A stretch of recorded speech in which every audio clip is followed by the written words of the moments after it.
When silence escapes, we drift and we roam, finding our place in the vastness we call home. With courage and wonder we reach for the light, guided by visions that illuminate the night. Mystery cloaked in the vast unknown, truth and discovery seeds we sow. In the starlit wonder we seek the key to unlock the secrets of our galaxy.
Chasing the dreams that fill the night. Stars are our compass and time is our friend. Together we'll journey where stories transcend. Mystery cloaked in the vast unknown, truth and discovery seeds we sow. In the starlit wonder we seek the key to unlock the secrets of our galaxy. Through endless horizons our spirits ignite, chasing the dreams that fill the night. Stars are our compass and time is our friend. Together we'll journey where stories transcend. Through endless horizons our spirits ignite, chasing the dreams that fill the night. Chasing the dreams that fill the night. A symphony nights we were not made. A symphony of wonder we seek the key to unlock the secrets of our galaxy. First and third with the cosmos whisper our name. A symphony of wonder unverge of a celestial refines. In the each passing moment our wisdom grows. In the dance of the universe the truth flows. In the quiet of the night we dream and fly, with questions that echo through an endless sky. Bound by the stars our story unfolds. In the universe our destinies are told.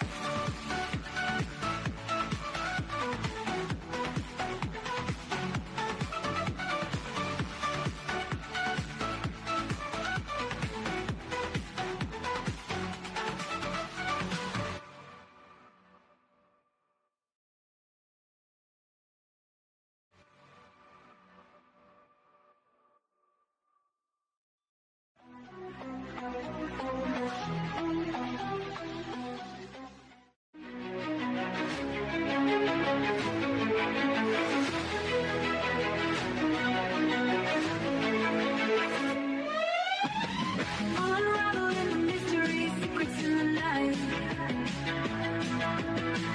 We travel through the cosmos, ready for the flight. Together we'll shine, casting shadows aside. In the heart of the rhythm where our dreams collide. Join the submission, next quest, the truth is our guide. In the vast expanse, it's where we reside. Hands up to the sky, let the bass ignite.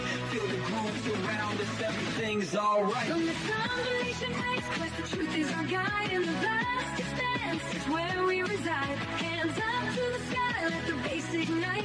Feel the grooves around us, everything's alright. SNX radio, let the truth ignite. Together we'll shine, bring shadows to light. In this cosmic dance, we're connecting the dots. Tune into the frequency, let's explore the spots. Heavy bass drops with tight beats. Illuminate the shadows, the echo of our call. On this moment we will never fall. Feel the energy rising, can you sense the spark? As we dive deeper into the cosmic arc.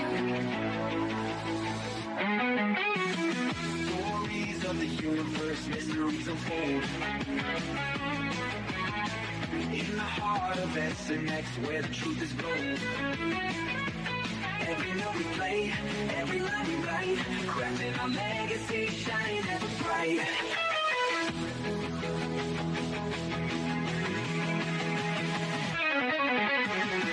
SNX radio, let the truth ignite. Together we'll shine, bringing shadows to light.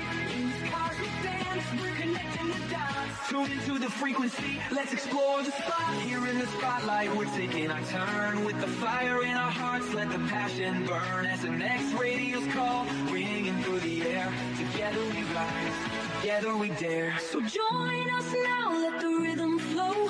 With SNX radio, we're ready to go. Unraveling the mystery side by side, we stand hand in hand.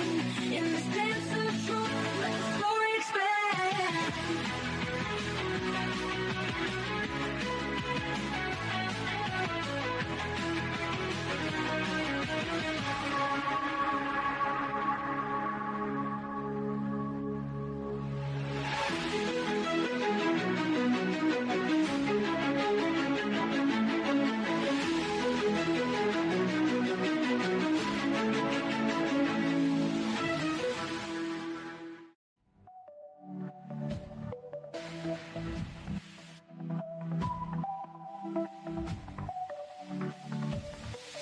In the skies, they're cruising fast. Truths are buried in the past. Lights are blinking through the night. Secrets hidden out of sight.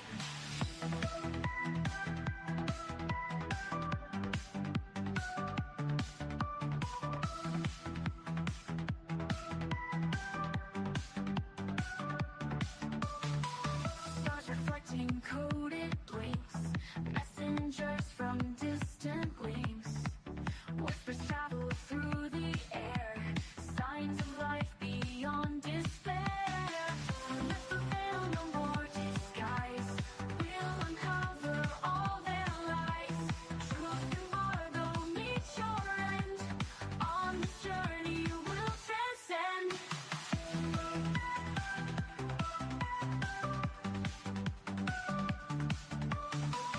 Mysteries in cosmic dust. Unveil secrets we can trust. Hidden realms in shadow play. Night gets brighter every day. Voices from the great unknown. Echoes of a world they've shown. Across galaxies they roam. We're not in this fight alone. Lift the veil, no more disguise. We'll uncover all their lies. Truth embargo meets your end. On this journey we'll transcend.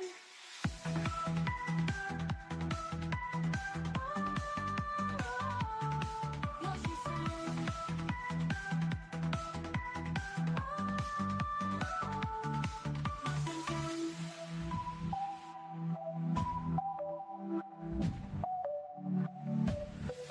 Mysteries in cosmic dust. Unveil secrets we can trust. Truth embargo meets your end. On this journey we'll transcend.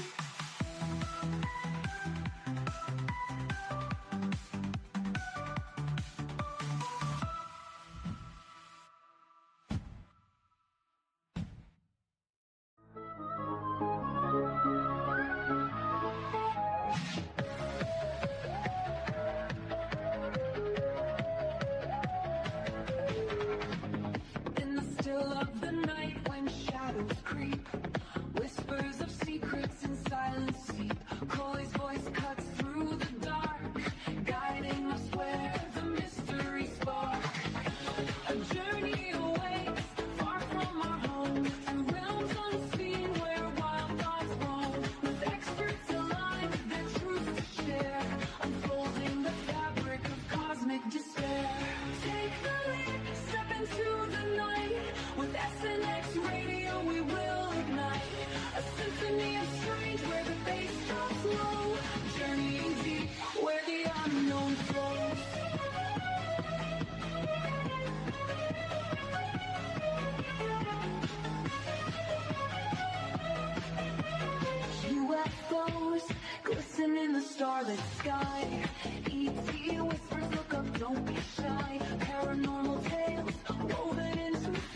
align. Experiences unfold one of a kind. Off-world encounters, truths they must find. Open your heart, release your mind. Take the leap, step into the light. With SNX radio we will ignite. A symphony of strange where the bass drops low. Journeying deep where the unknown flows.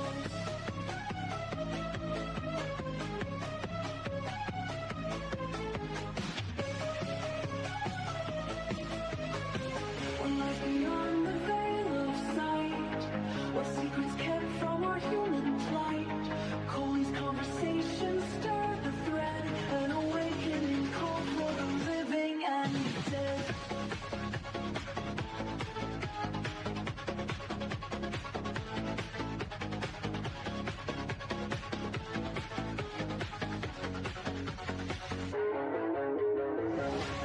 Take the leap, step into the night. With SNX radio we will ignite. A symphony of strange where the bass drops low. Journeying deep where the unknown flows. As the echoes fade and the night draws near, the truths we seek become crystal clear. With SNX radio, keep your mind open wide, for in this journey we all confide.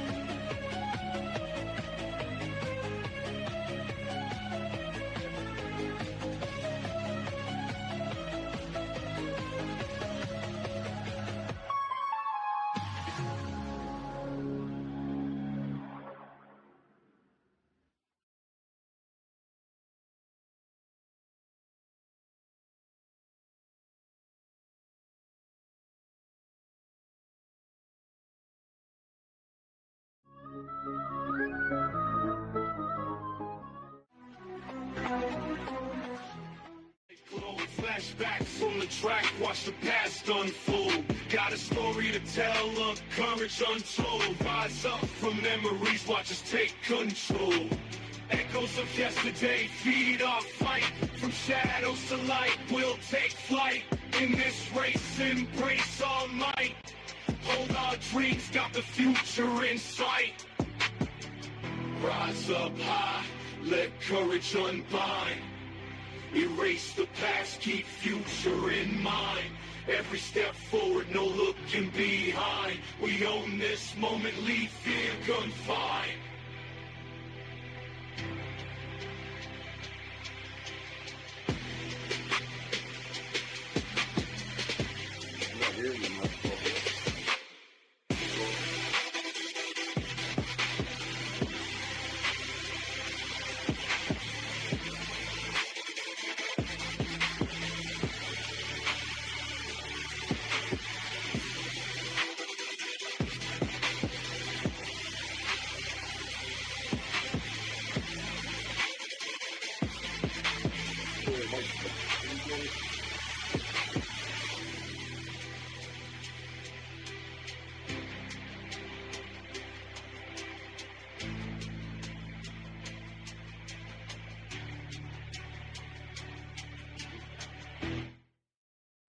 Hello and welcome everybody to another episode of SNX Live Radio. And tonight we have Coley and Rodney. Hey, Rodney. Oh, we can't hear? Okay. You can't hear me? No? This is not I hear good. nothing. I hear nothing. You don't hear? I can hear you. I hope if anybody cannot hear me in the chat, please let me know. You can't hear me at all? Still? Oh, boy. Well, let me see here. I'm not on mute. I'm not. I want to check our Mic check audio. 1, 2. Can anybody hear me? I can hear you. Can you hear me? Can anybody? Oh, he can. The chat can hear both of us. Rodney might have to turn it up, maybe. Oh, there he goes. We'll get that worked out, but I just want to make sure that everybody can hear as we're starting. So welcome to another episode of SNX Live Radio. And like I said, tonight we have a very, very special guest tonight. Brian Minnick, excuse me. And if you go in, we're going to do part 1 tonight and part 2 tomorrow. So, which is super amazing because he's got like a wealth of information. So that's awesome. Yeah, welcome everybody. So we'd like to welcome everybody from Twitter, Twitch, Facebook, Kick, And I know I missed one along the way. We're out there, we're getting out there, and look for us too. If you're on Amazon Prime, we'll be kicking that off here shortly. So we'll get all those other shows that we have done out there and make sure that, we're trying to get as many people as we can to hear our message. And that's the way it really, helps us get that through. So I'm going to go in and talk to you about our special guest tonight who has a book you definitely want to check out. Um, Montauk is Strange. I mean, absolutely crazy. Author of Montauk is Strange, The Archives 36 Years Exploring Camp Hero, Long Island, and the Legend of Montauk Project. So Brian has been to Montauk about 74 times, he said. He's 36 years of research on it, gathering visits to Montauk. I mean, I remember Jessica Jones when she was on there. It's crazy. He's gone out with, everybody he can to really get this message out there. So I'm really excited. If you check out his book, check out his ebook. We put all the links down below and just stay updated because he's definitely going to have another and more information coming out. I mean, he has really done a fabulous job. In 1994, he was involved in all this. He's been on several cable TV shows on Montauk, including history, travel, science, and um, CW. So he's met and spoke with authors of the original book. He's got people he's gone and he just told me about 30 people that, he's going and talking to people there, people who've experienced it, all the stuff, and he's gathered all the data and put it together so everybody can go through and decide for themselves, which I think is absolutely great. Um, it's, I mean, you know what? Without further ado, I don't want to even waste any more time. We're just going to go ahead and we are going to bring Brian on because there's nothing, like I said, wow. So without further ado, Brian, welcome and thank you for coming on tonight. Really Yeah, appreciate that. thank you so much for having me again. And I know there's so much to talk about, so No, always yeah, you appreciate got it. so much. Yeah, it's absolutely amazing. Always great to have you on. Rodney's here. He's just having a little bit of Awesome. audio issues, so don't even worry about that. He'll pop on here shortly. So yeah, Okay. without further ado, tell people who is Brian and how did Brian get into this? And I mean, you're right there, and you're picking all this data. And I remember groups like last time I told you, I remember Jessica Jones and being like, I was out there, and all these people. Yeah, So you're taking people Jessica, out there, and she's awesome. We were there together, and actually that day my car broke down in Camp Hero for the first time ever, and I took the train. We got it home, and I took the train back and stayed with them. But they were there for like the whole week, everybody, and we were going every year. Well, like me and two other YouTube channels.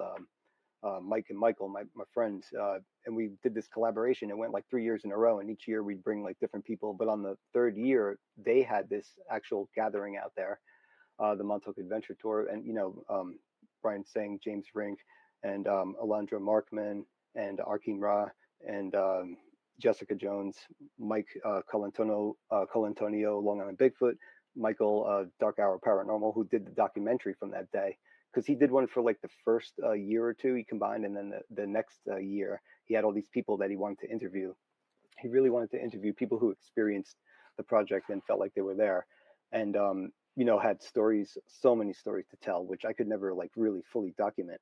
So that was perfect. I always wanted him to do this documentary. So he got a lot of people's stories that day. It was great. It was really fun. And then the next year we went again. So this year, I mean, I hope we do it again. It'll be 5 years in a row. So that would be cool. wow, that's Yeah. awesome. Yeah, you have to make it an annual thing. That's So awesome. I started going as a kid, of course, and on BMX bikes in the '80s. And parents hanging out at Montauk Point, the parking lot in the town of Montauk. So I was there a lot in the town of Montauk as a kid. But like I count those trips to Camp Hero as the times I actually paid attention exploring there. So like there's 74 of those. But like we were out there, and then one day we stumbled out there on our bikes into Battery 216, which is a bunker right near the lighthouse. And we went through a small hole in the wall and no lights or anything through the dark tunnels. And then there was a huge hole in the floor. The whole hallway was collapsed, like blown out or something. And you hear like wind coming up, like ocean wind, and because it's right near the ocean, it's on these big bluffs, 100 feet up in the air, like 100-foot bluffs, and over the Atlantic Ocean. So you're like That's looking at crazy. nothing in every direction. It's at the very tip of Long Island, all the way as far as you can go out into like the ocean. And So anyway, that's why it's a good radar site, because it could look like over a good horizon and pick up things. But anyway, we went in there, and so we climbed over this hole. We didn't know how deep it was, as kids. So we like stepped on some rebar and hugged the wall, and then grabbed each other's jackets. And then when we got to the other side, somebody decided, I think we said, let's drop a rock down there and see how deep it is. So we grabbed like a piece of what I guess is like the broken floor there, dropped it down, listened. It was like 3 or 4 seconds before it hit water down there, like splashed, Whoa. flooded, Down quite a like. ways. So we didn't want to cross back over it, so we just kept going forward, and somehow we went down through a hole in the floor, which I figured out later on the blueprints that I have is just a hatch with sand that was caving in. But we thought we were going down like into like a cave kind of thing, and then we went forward and we saw some light up ahead, and we kind of pushed a friend up out through a hole and came out right on the beach, like out of the ground on top of the bluffs there, right by the sign that says like keep back 25 feet. The bluff is caving in or whatever, and so the funny thing is now I see that that's a square trapdoor hatch, like for the Air Force, or that was actually for the Army, because it was a coastal artillery bunker. It was like a gun in there. Anyway, there's for all the cables, and the sand was caving in, so we kind of climbed out of the sand thinking it was like a cave. So this place hooked me for like the underground tunnel aspect. Then this book came out in high school, and everybody's talking about it, and they're like, out at Montauk Point there's this giant radar. I'm like, where? I'm like, I've been out there, there's like these underground tunnels, and they're like, no, there's this huge radar there. So I took that book home and read it, and that was the Montauk Project, Experiments in Time, Preston Nicholas and Peter Moon's first book in the trilogy that's like the original whistleblowers.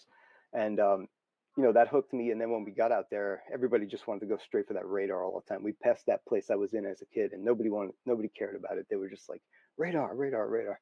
So that was our mission. Like we had like missions to get certain places. Each time we'd find out like a new place on the base, we'd plan to go there and check it out.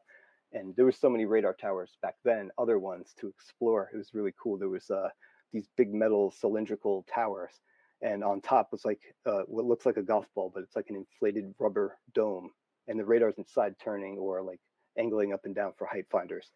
But it's like it looks like this big rubber dome, and there was a whole bunch of them around the big radar, which was really cool back then. When we went, the bubbles were all gone and the radars were gone, but it was just these metal buildings everywhere, and they all had really deep basements as well. Like I have pictures down. There's like a aluminum ladder. It's like 18-foot ladder, and it goes down into a deep basement. And I think it was generators and stuff down there, but it just shows you that there's deep basements all around that whole property. And the common thing they would say is that like there's absolutely nothing underground, but I've mapped out so much of it at this point. Oh yeah. Utilities and water, sewage, and electrical, and the cabling for like World War II, how they did everything with phone cables that were hardened or like protected from bombardment, so they were kind of buried. And I have all these maps, and I just started plotting them all out and like trying to do the depth. But there's big hills there that they built to build some of these bunkers in too. So it's been pretty tricky. But over time, it takes a long time. But I hope to show that with everybody. And it's a full mapping of everything I know is underground, and what I'll guess how they could have went deeper and made an actual dumb down there. Yeah. So you're going in there, and you're not saying like, because there's so much like well, you can speculate, but that's how you have to start. You have to Yeah. start somewhere and say, hey, this only makes sense, and you're going layer by layer by layer. But you're Yeah. putting a map of the underground of Montauk together. It's taken a whole lifetime. Like I'm actually comparing history, like all the I have all the military history, so like all these terms that most people, you have to know like the certain acronyms for each branch, and like of the time, like coastal artillery, World War II had their own like slang and acronyms.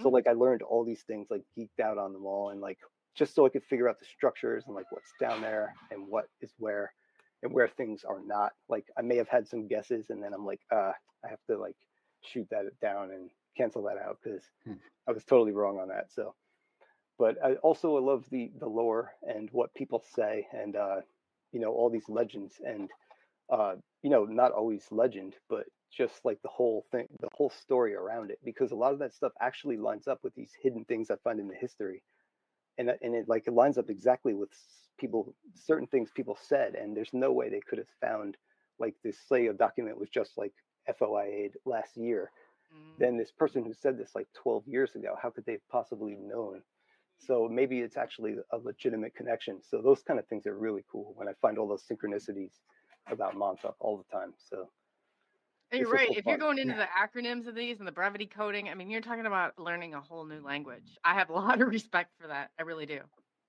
Thanks. Well, yeah, I mean, me too. The people that really, are fluent in it, but like the Air Force had their own whole terminology, and then Sage, when they upgraded to that, that was a whole thing. But all the old coastal artillery stuff is cool because I met some of the people that tour all these places around the country, and I had started having like email exchanges with them, and they sent me all of these blueprints and cable routes and everything for Camp Hero.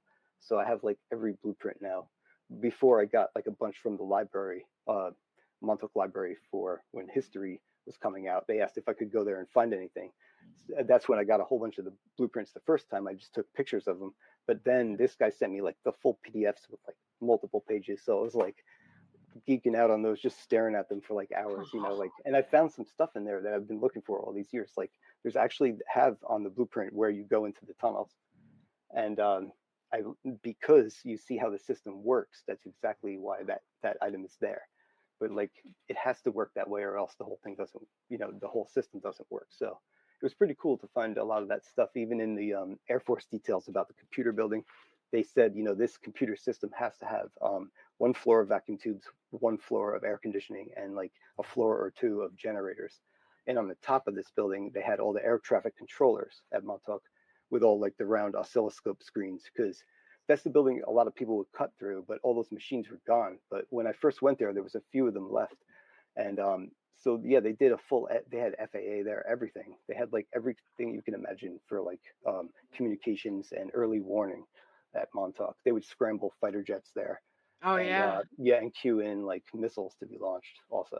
So they were pretty like, so that's why in those years, I'm pretty sure like between after they did like the brief MK Ultra stint with the LSD room thing, that house, after that was like a short period, like a few months when they were first calibrating the radar. The whole 60s were pretty much like they had a very important duty there, so they could not be, they really couldn't do anything in those years until they were shut in 1969 basically. They were mothballed, but they remained open, unlike other air bases, for another 13 years with no mission at all, no topside mission. They supported some FAA stuff, but those radars were obsolete in like 1969. That's why they closed the bases, because they were originally to detect like Russian bombers back in the Cold War, and then they could simply fly higher than the radars. They were 300 miles out over until the curvature of the Earth, so it's like over the horizon, I guess. So 300 miles sweep around. And then once they could fly higher, they're like, we don't need these anymore. But they found alternate uses for this kind of radar as a microwave radar. And it basically, frequency diversity means they can change through a range of frequencies. And it was for like anti-jamming and for, just being able to hit different frequencies and check things. But basically, this was a unique kind of radar, and that's why they can set it to different parameters. So as they had people come in the 70s, when they were supposed to be like, there was no real mission there. They had R&R, where they had a bunch of other local branches of military, and I know people that actually went to this, and it's called rest and relaxation, and they would just play games and picnic, and the radar would be turning, and so they would try different settings and just see what it did. Like the general mood was everybody got lazy, everybody was all amped up, everybody was happy, sleeping, and they just simply cataloged things like empirically over time. And that was a whole, so these things really took time to develop. And now I'm finding all these cool documents that kind of back up these things, which I never thought what I would ever see before. They just recently been released, so I'm tying, and they're like 500 pages, so I got to go through and tie the exact pieces to what I'm trying to point out. But there's some really good stuff in there that show that this was definitely a possibility, because a lot of stuff at Montauk has nothing to really dig into, but this part of it has been very rewarding as far as like what we found so far. Wow, Yeah, that's crazy. Yeah.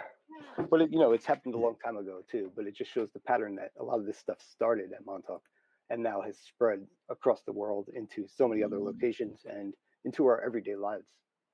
And into other different programs too. It's stretched out through.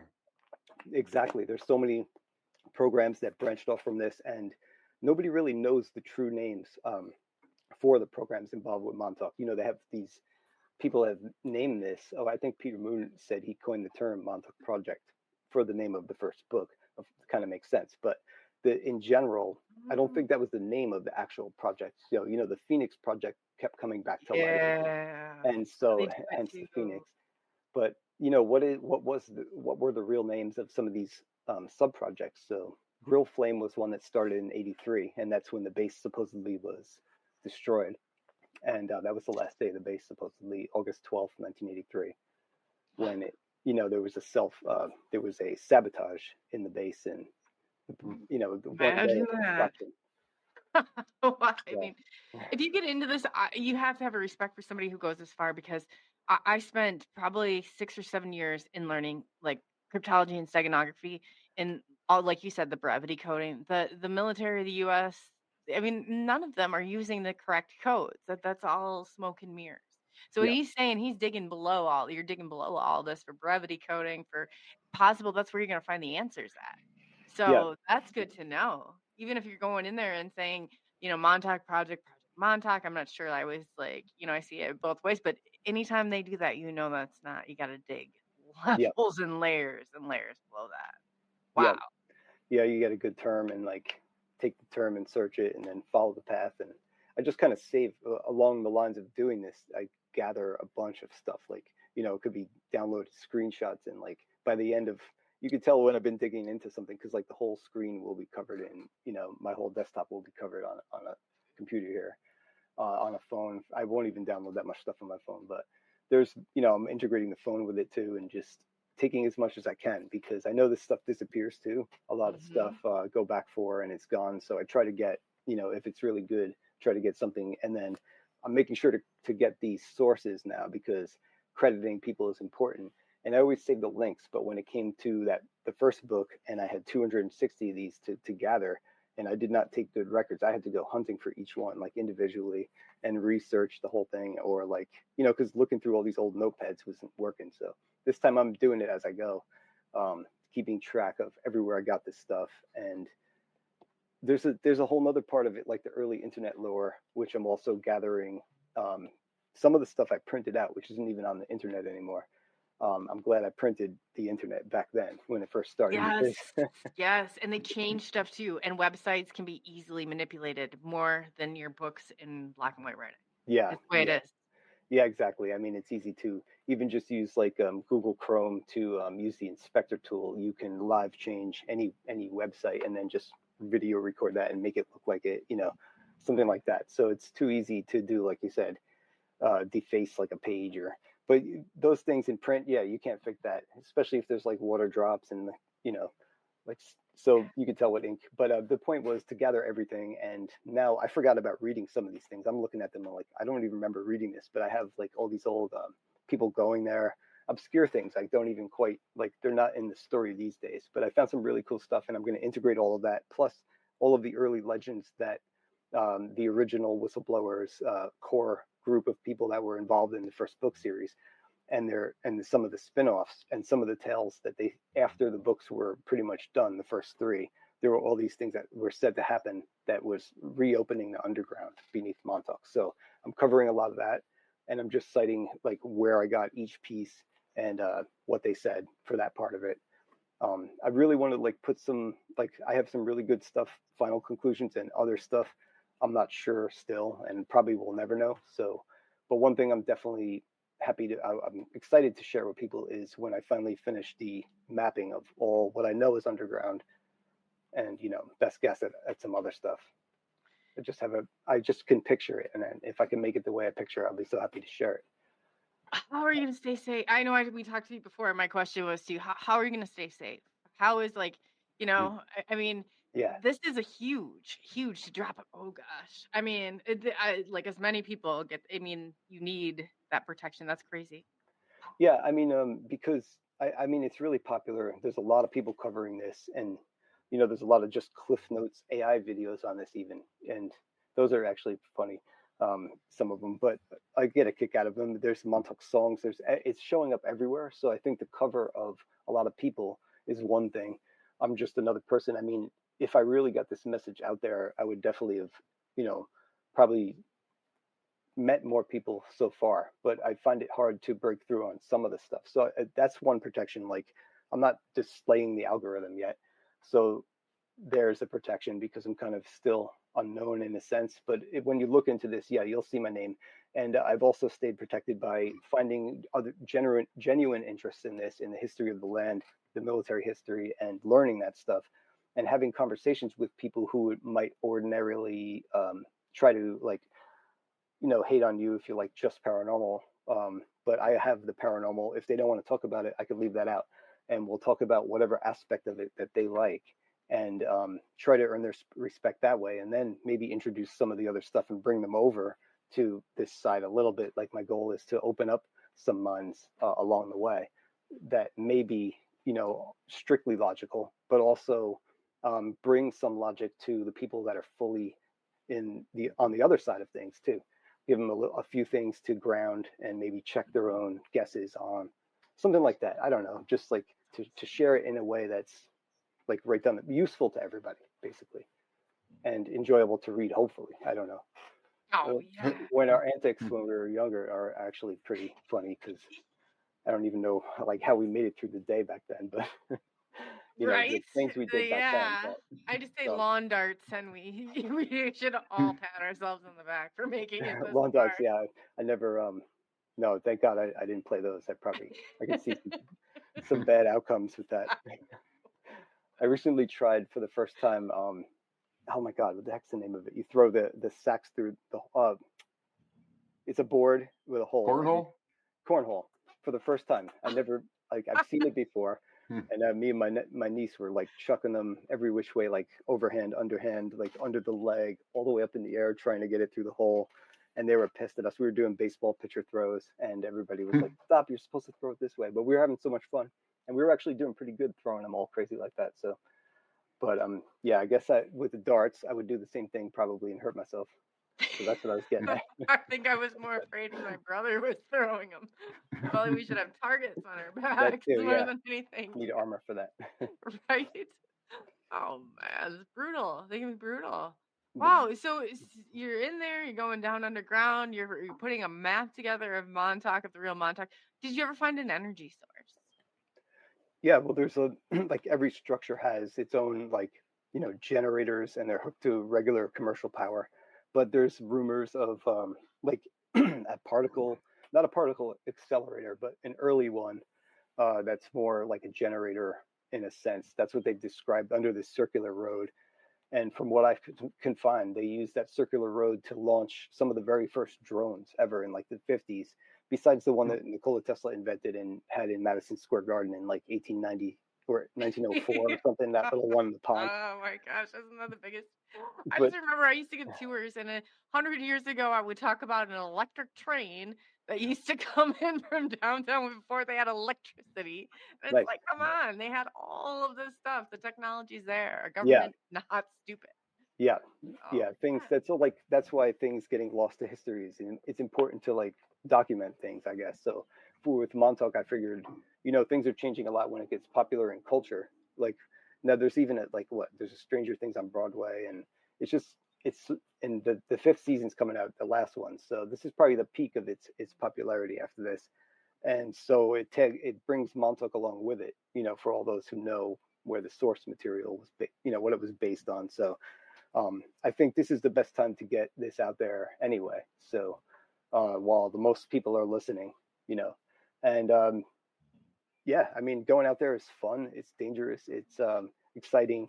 Feels like a mission, a duty, but it also is a passion, and there's always more questions. We're going there to solve questions each time. We usually have a list.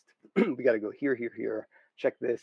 Why didn't we get this last time on recorded? Or, why didn't we get a good look in there? So we'll keep going back places like with persistence until we find what we're looking for or whatever we can see.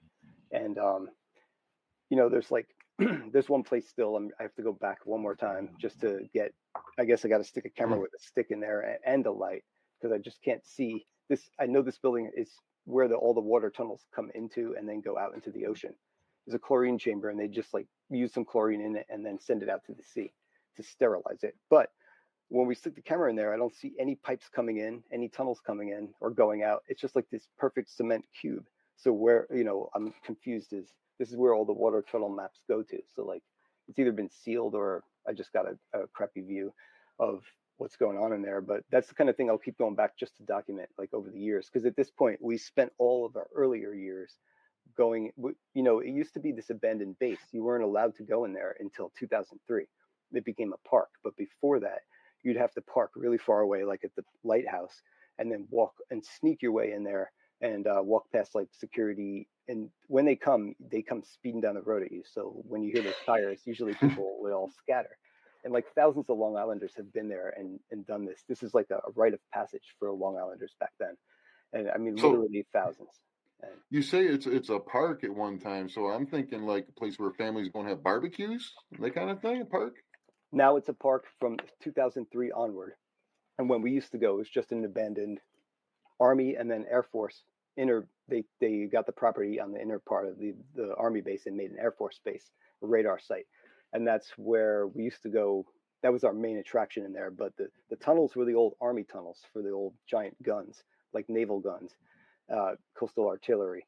And those had their own tunnels. And then the Air Force was on this huge hill. They kind of sculpted the hill a little and built all these basements and these huge computer buildings, a whole bunch of radars and stuff on a high spot, which makes sense. And that we used to go in there, and these people would chase us around the whole place. There was this place called downtown Camp Hero. It's like where all the housing was, the old Army housing, and that's where the LSD house was. And then past that, there's like the Planetary Cross Point, which is this traffic circle essentially. But there's a whole thing about that. But it was fun because they sometimes they wouldn't be there at all, and other times they would come flying around the corner and just chase you. And we used to just run from them every time.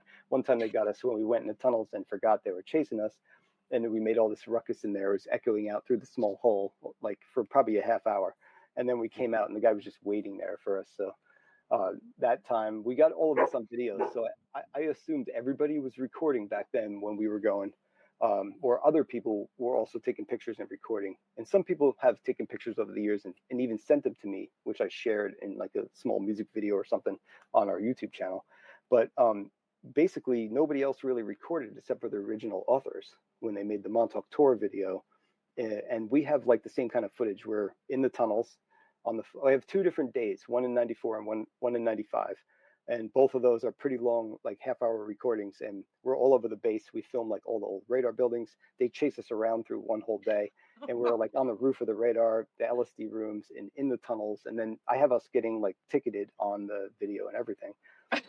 So I think soon I'm going to share, like maybe premiere it or something, but put the whole entire unedited video with the original audio, probably cursing a lot as kids as we're running around, and some bad camera work, but it's really hard to find and see all that the way it used to look there. So I want to share that pretty soon because I think that's important to see, because now it's like a lot of it's gone, and I don't know, it's just so strange there now, obviously, hence the name. But like with the ticks and everything, I mean, they make it really hard to get into Radar Hill to begin with. And it's infested with these ticks in there, which some people have guessed that Still? that's on purpose. Yeah. Well, didn't they? Is that close to that island? Oh, gosh, it's going to take me a We're all second, close but- to Plum Island, and Yeah, Plum Island. yeah, it's like north of Montauk. Like the end of Long Island has like these 2 peninsulas. They call them forks. Like Yeah. Montauk's down here, and Plum Island's like off the tip of this one. So it's like right across the water, basically. And if You can't- anybody does not know about Plum Island and the ticks and mosquitoes and the things that they've said that have escaped there or come from there, it's a whole new. I mean, it's right next to that. That's crazy. Do you Yeah. ever think that Animal there might be experiments too. underground? Yeah. Oh, sorry, Rodney. Go ahead. Oh, did you say animal experiments too? They're doing over there. Yeah. Mhm. Yeah. Yeah, I think exactly. we're an animal. It's Yeah. an animal disease research center for Yeah. Department of Agriculture. Before, like, it was a chemical warfare lab for like 4 years, and then that was outlawed in like 52. Became animal research. But somebody just recently finally found the document that shows they were going to originally put that at Camp Hero, but the oldest cattle ranch in the country is right next door from like the 1600s, like the first cowboys were from Montauk, and they were right next door. And this is where they're going to put the lab that studies like bovine disease and like hoof and mouth and all this stuff. So they're like, Hmm. that's outrageous. Why? So they put him on this island. It's like the island of Dr. Moreau, though. People have theorized over the years that human experiments and everything else have gone on there. They did have some power outages where things escaped, and that's where they say some of the birds went out in a diameter and brought Lyme disease to Lyme, Connecticut, and Montauk also, as Montauk Knee, they called it when it was here, actually first. But it's basically like in a circle, like you could picture birds leaving Plum Island. But there was also the body that washed up. I printed in my book. It was done by the Suffolk County coroner.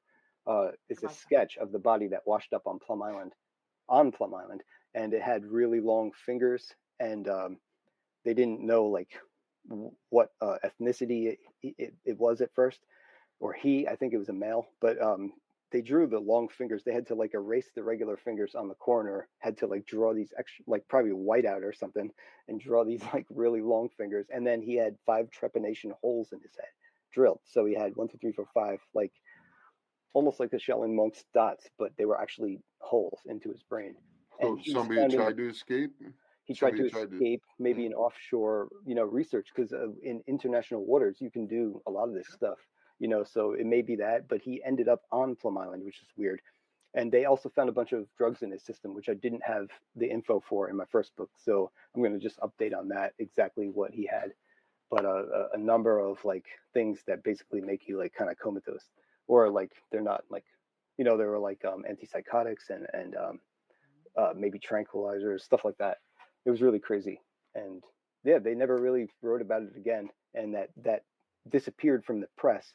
And I had a small thumbnail of it, and that wasn't going to cut it to print it in the gallery, like a photo gallery of this. I wanted to share it. So I got like pieces of it from one website, when you scroll and it's like parallax and it kind of blocks the background and you want to get like a part of it, but it keeps blocking it. So I fought with that. I like went to code and got like the image source and like pulled it out. And then I saw one on Jesse Ventura's show back then where he covered Plum Island, and he had another piece I needed. So I pieced the guy back together from the original pieces just so it was authentic, but it's kind of lost. That's a lot of work. Wow. Yeah, that's an important one to share. I thought, like, because, you have the Montauk Monster down here in Montauk.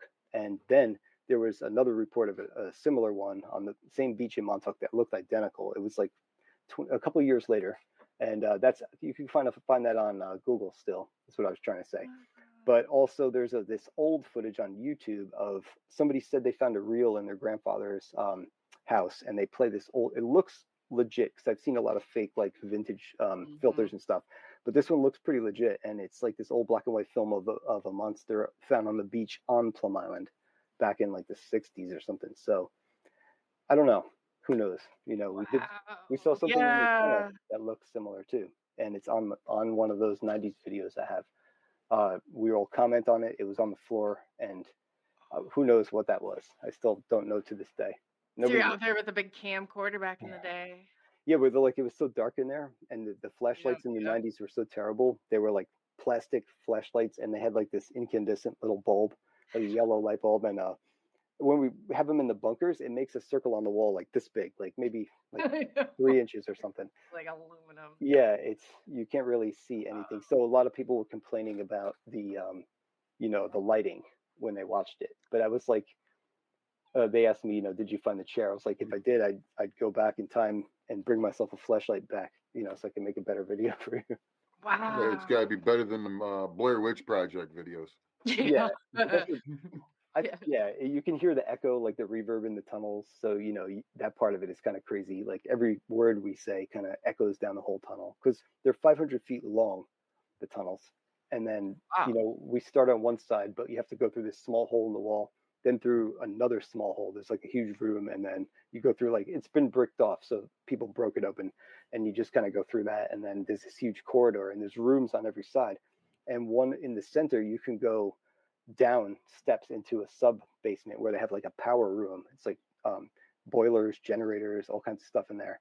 And that's where they have utility stairs to go down a few flights of steps. And there's this long tunnel all the way to where the radar is. It's like, I forgot how many, it's like 1,000 feet or something. But that's the same tunnel that we found on the Dark Files, the history show that I was they kind of brought me back into all this stuff one day out of the blue. I kind of forgot about Montauk, and they called me up one day. Somebody I gave a videotape to that I used to share said that they have to talk to me, so they contacted me. And long story short, they ended up using that stuff on the and I helped them like pick the spot where to look. And when they did the final test, there was a tunnel down there right where it should be, like the one I'm telling you about under the bunker that goes all the way to the radar area. And there's a similar one in San Francisco. And when you get to the other end, there's actually 2 steel ladders that are 35 feet each. You go up 135, it's got a cage around it, but it's sketchy. You go up this single ladder, and then you stand on a platform. You go over a few steps, and there's another ladder, another 35 feet. And then you come out into the battery commander station, which controls both of those bunkers. Like one's battery 112 and one's battery 113. And this little house that looks like a house on Radar Hill, it's actually an old World War II bunker. And in the floor of that building, there's an old tunnel. It's even on the blueprints, and I missed it all this time. But now, obviously, that's exactly like San Francisco's bunker of the same might. They're like cookie cutters, but they do adjust them to the landscape and stuff. So, but those tunnels are probably really unsafe to go in. I mean, they're deep and they're probably caved in. There's probably bad air in there and all kinds. So how far down do you think you've made it? We only went 1 story below in the main bunker. It's a really long bunker, and actually the basement, the back power room already is like in the ground almost a whole story. So the one we went in was staggered 1 below that. So 1 underground in that one. The other bunker I also went 1 level underground. That as a kid, the one that I climbed out on the beach, and then other bunkers I've just been in on the surface levels. And our main job was always to look for a way to go deeper, but people I went with on that day just shared me pictures from back then that I never saw. Like I'm in them, I guess he was taking them standing in the back of all of us. And also he told me he had a video where he got down 4 stories. The very day that he took pictures of, one of our friends went in a side vent tunnel and went under us on the floor below. And of course I saw that big hole when I was a kid in the one bunker's floor that was at least like 3 or 4 stories. But there's one more thing too. Oh, somebody else just recently sent me tunnels under the computer building. They went in, they met some other kids, and they all he's asking them all permission if it's okay for me to use this footage. But they went under and they're going down these long skinny tunnels, and then there's like T's, like different ways to go, left or right. And then at the end, there's this huge hatch where you could go down deeper. And this building should have 4 stories. So they're legitimately mapping out where exactly to go. And you can still get in there. It's a little tricky, but it was in there a few years ago. But this place is really dangerous and falling apart. And the radar is the saddest part because it's not only dangerous, but I wouldn't recommend anybody going in there, or I can't recommend anybody going in there, just because it's like the air, it's damp, it's humid. There used to be asbestos. They did clean it up because I actually interviewed the company that did it. And because I wanted to know, somebody brought that up, and I'm like, wait a minute. I've been going there for my whole life. I gotta check on this. Yeah, right. And I couldn't find it in the details. So I really made sure I checked, and I figured let me just ask them. And they were really cool and explained it. And it is safe from that. But there's standing water in there in the elevator's flooded, and the ladder to the basement is all flooded and filled with cement and flooded because we stuck cameras in there and we threw rocks with glow sticks on them down in there, everything. But now the stairs are caving in to go to, you can go to the 2nd floor, and when you look up, the stairs going to the 3rd floor are tilted. One whole side is detached and they're hanging. So if that falls, you won't be able to go to the 2nd floor because there'll be a pile of stairs on top of it. So it's really bad now because you used to climb I forgot how many sets of stairs to get to the 5th floor and then to the roof of the radar. I think it's maybe 12 or 13 sets of steps, levels, because some levels, some of the floors in the radar are 30 feet or 35 feet tall. So you look up at the ceiling, and some of the floors in the radar, they're just it's monstrous in there. But 35 feet tall? Some of the floors are, yeah. The bottom 2 are shorter, and then the top 3 are pretty tall, the same height. That's quite a ways. That is quite a ways to have. I mean, did you ever find any tunnels under the waterways? I almost feel like they have to be connected. They have to be. Yeah, You're psychic. Is that what you're thinking too, Rodney? Yes, that's right. Great minds think alike, right? Yeah, Yeah. There's definitely tunnels under there's some water tunnels there from World War II, and that like I have the side view of them in the blueprints, but I know where they go, but I haven't seen them. But I did see them exposed once in front of Battery 216 one day, like back in one of the trips we took there back in the 90s. We were running for some reason. I remember just running into past there, and these two big like cement rectangular lids were off right on the ground. It was all sand around it, but they were pure, like perfectly, like smooth, not smooth, like perfectly angled, looked like tunnels that were uncovered with lids on top. Is all how I could explain it. They had water in them, but they were like they took the tops off. It had some dirt on it, and then you could see into these tunnels. And I think there were water tunnels, as far as I know. So there's these pretty sizable, like rectangular water tunnels under Camp Hero. There's also tubular sewage kind of tunnels that are like they have like brick to go down the ladder, but then there's like metal parts to them that like that's the stuff that flows out into like the wastewater. But they had stuff they'd pump up from wells, filtrate, store in a tank, and then pump into all of the houses on base. That's like gravity feed. Then like the Air Force had their own power tunnels to connect the Gator buildings, which are ground to air radio buildings at both sides of the base. So they had this big one. And then when Sage came in, they had their own tunnel to connect all the new Sage buildings. And then in World War II, also the Signal Corps was like the cable guys. They had tunnels and cables everywhere, like across Montauk. Those go for really far, actually. They connect to like pretty far into Montauk to other locations. Like Camp Hero had all these auxiliary bunkers really far away, like 17 total bunkers. So a bunch of ones that looked like houses. They were like camouflaged to look like homes, but they had all these other purposes like searchlights and gun positions and stuff like that, and spotting. But anyway, some of these tunnels connect to those. And then there was an old hospital in World War II. So there's a hospital, part of the base, like one side of the base was heated by this hospital's boiler, steam tunnels. So there's like a tunnel under that road, but all those buildings are just gone. There's nothing over there now. So yeah, I found like all this on top, like the top layer under Montauk kind of looks like Mario Brothers pipes everywhere. It's just like utilities. It's crazy. Right. But there's some buildings have deep basements that go down, 3 or 4 stories, and it's crazy. So I'm still figuring it out, but I won't share it until I'm sure on like most of the stuff I put in there. Hopefully, I'll Yeah, do it in because time. by cause and effect, if it's not on a map, we should be questioning it, and it only makes sense if it's going here to there, there to here, that there's something below it. This is Yep. all. This isn't like speculation. Like this is common sense on some of this stuff. Like you're like, hey, Yeah. no, there's a question here. We can't get this from here unless we have this. So it's got to be somewhere. That's awesome. That's amazing. Thank you. I figure, yeah, that's like, gonna make a guess. I want to know myself, like, where would be the most, like, the point where they would expand from, like, the most logical point that they would use to go deeper and dig, a dome, or to even make one. How would they do it? Stuff like that, like you said. But also, the part of the story that we're not going to know is very important also, and everybody's accounts and what this show is based on and what the story is based on, and all of the research everybody's done plays a big part of like what Montauk is.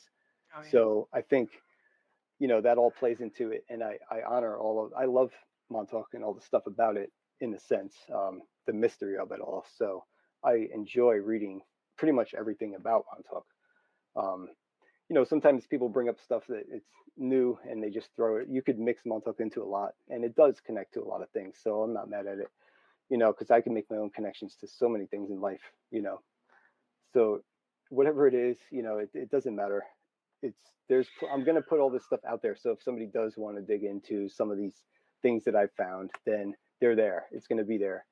And that's why, I basically, gave up everything I used to do and just put my money and everything, time into this.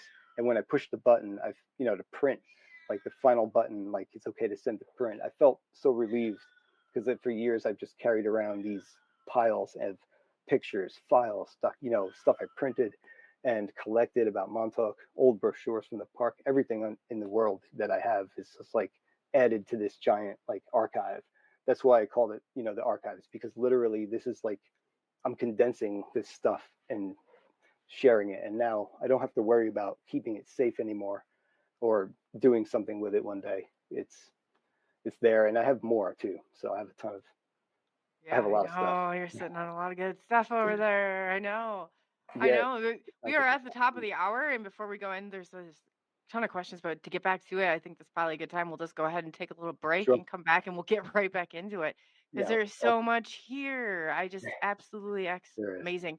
So we'll Thank you. just take a short break, and then we will be back, and we'll bring Brian on. I love how are you doing, Rodney? Isn't this great? This is so much fun. So yeah, Yeah. and then we'll be back. So on that note, let's do this.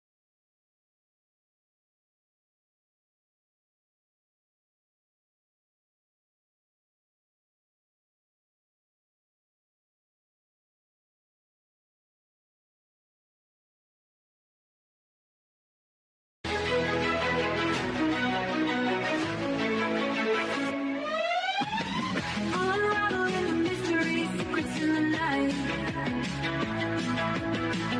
We travel through the cosmos, ready for the flight. Together we'll shine, casting shadows aside. In the heart of the rhythm where our dreams collide. Join the Subnation X quest, the truth is our guide. In the vast expanse, it's where we reside. Hands up to the sky, let the bass ignite. Feel the grooves around us, everything's alright. From the Subnation X quest, the truth is our guide. In the vast expanse is where we reside. Hands up to the sky, let the bass ignite. Feel the groove surround us, everything's alright. SNX radio, let the truth ignite. Together we'll shine, bringing shadows to light. In this cosmic dance, we're connecting the dots. Tune into the frequency, let's explore the spots. Heavy bass drops with tight beats. Illuminate the shadows, the echo of our call. On this roller ring will never fall. Feel the energy rising, can you sense the spark? As we dive deeper into the cosmic arc. Stories of the universe, mysteries unfold. In the heart of SNX, where the truth is gold. Every note we play, every line we write, crafting our legacy, shining ever bright.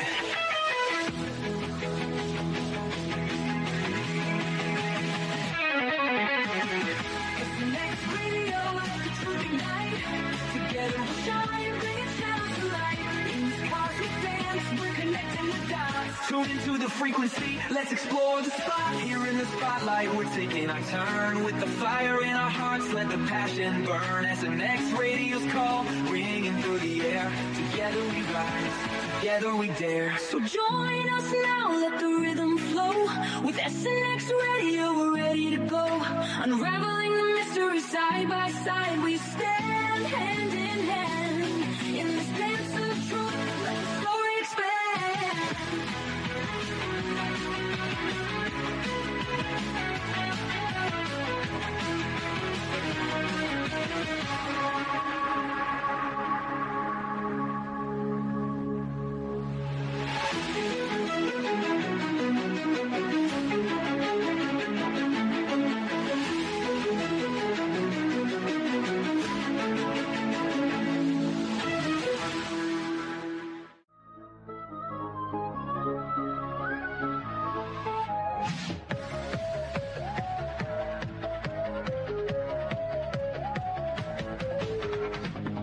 In the still of the night, when shadows creep, whispers of secrets in silence seep. Chloe's voice cuts through the dark, guiding us where the mystery spark. A journey awaits, far from our home, through realms unseen where wild thoughts roam. With experts aligned, their truth to share, unfolding the fabric of cosmic despair. Take the leap, step into the night. With SNX radio, we will ignite a symphony of strange where the bass drops low. Journeying deep where the unknown flows.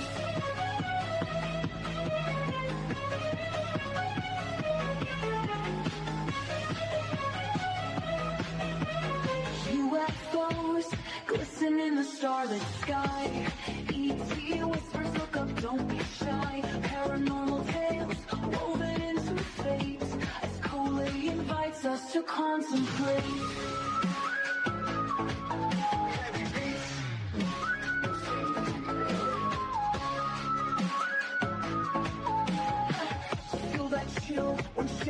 stars align. Experiences unfold, one of a kind. Off-world encounters, truth they must find.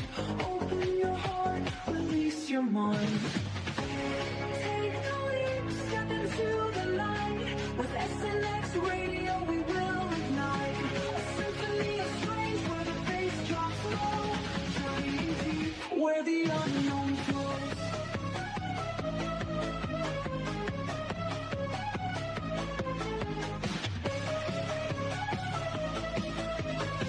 A life beyond the veil of sight. What secrets kept from our human plight? Colleen's conversations stir the thread. An awakening call for the living and the dead.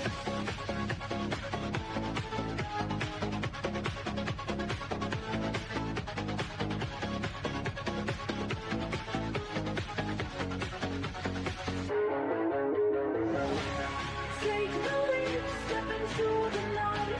With SNX radio, we will ignite a symphony of strange where the bass drops low. Journey deep, where the unknown flows. As the echoes fade and the night draws near, the truths we seek become crystal clear. With SNX radio, keep your mind open wide, for in this journey we all confide.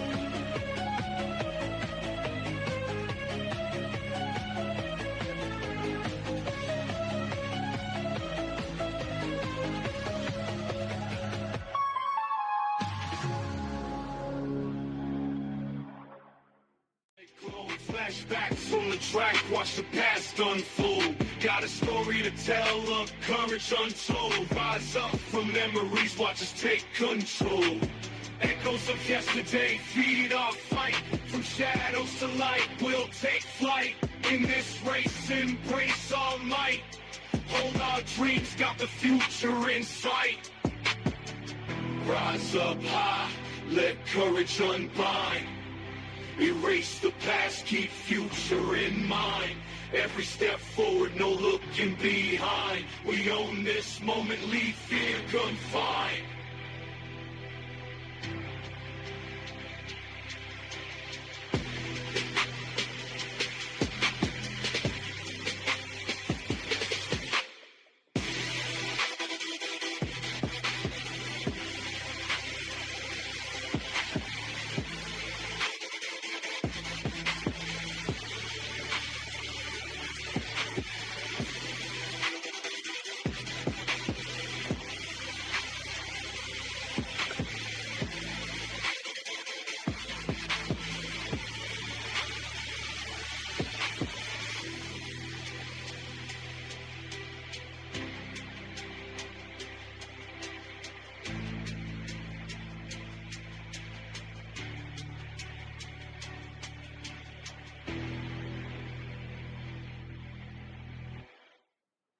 Hello and welcome back to SNX Radio. This is Coley. We got Rodney and we have Brian Minnick tonight. Our special guests. We're doing tonight part 1 of Project Montauk. Montauk is strange. Montauk Project, I should say. So, and we've been really hitting some ground here and going underneath. Brian has a map. So those of you who have not caught in on part 1 of this, I welcome you to. You have to go back and definitely tune in tomorrow, same time. We'll have Brian on again with more of his expertise that he's doing. He's done the hard work, so we can do the great work on taking this and going ahead. And he says he leaves it open for you to make your own decisions. He's just presenting the data and his conclusions based on patterns and all sorts of great stuff that is just absolutely amazing. So welcome back. And I'd like to say to Chad, there's great, and I see all of your comments for some reason, and I don't know, I'll definitely have it fixed by tomorrow, but it's kind of showing up backwards on my end. So I welcome everybody from chat and everybody who hasn't. Go and look in the links below and follow Brian's stuff. I mean, start digging through this. You're going to be so amazed by everything that he has. And I'm going to go ahead and I will put that in there and update as we go. But yeah, without further ado, welcome back, Brian, to the show. Thank you for having me back. And yeah, it's an honor to be here and just to talk about this, my favorite subject. And there's always, I mean, if you have room to do 2, we could definitely talk, that much about it. And some of the stuff, obviously, I don't mind telling you what I'm going to do in the second one because it's all just to document and share anyway. And what I've done in the past, I kind of forget that I've done sometimes because it's been such a long road of this stuff. Going there, almost like the next time I go is going to be 75 times. So I want that to be a good one, of course. But also going there over the years is like first you learn so much, it's all new, and then over time, certain things you can't go to anymore, and then you find new stuff. You find out that, well, I found out that the whole entire property was still for me yet to explore, and there's a whole 400 acres of stuff that I haven't seen yet. So that kept me busy through a lot of the last couple of years, and that all that stuff kind of just tied into all of our old questions and just helped reinforce the answers and stuff. So it's been one big picture, and like looking at it that way, I guess it's been a fascinating story and all kinds of stuff to share. Plus, we've had some really crazy experiences out there, and I like to share those. It's definitely been exciting, and for somebody that likes paranormal stuff, I feel like we wouldn't even try when we go there. Things would just happen. Like something strange would happen each time, Oh, or we catch cool wow. stuff. Even after the fact, you look back on it and you're like, you see it in your footage or whatever the case may be, or just see strange things when you're there. So I have a bunch of that in the book as well. But I have all the mind control in the book, and there's a lot of good documentation for that.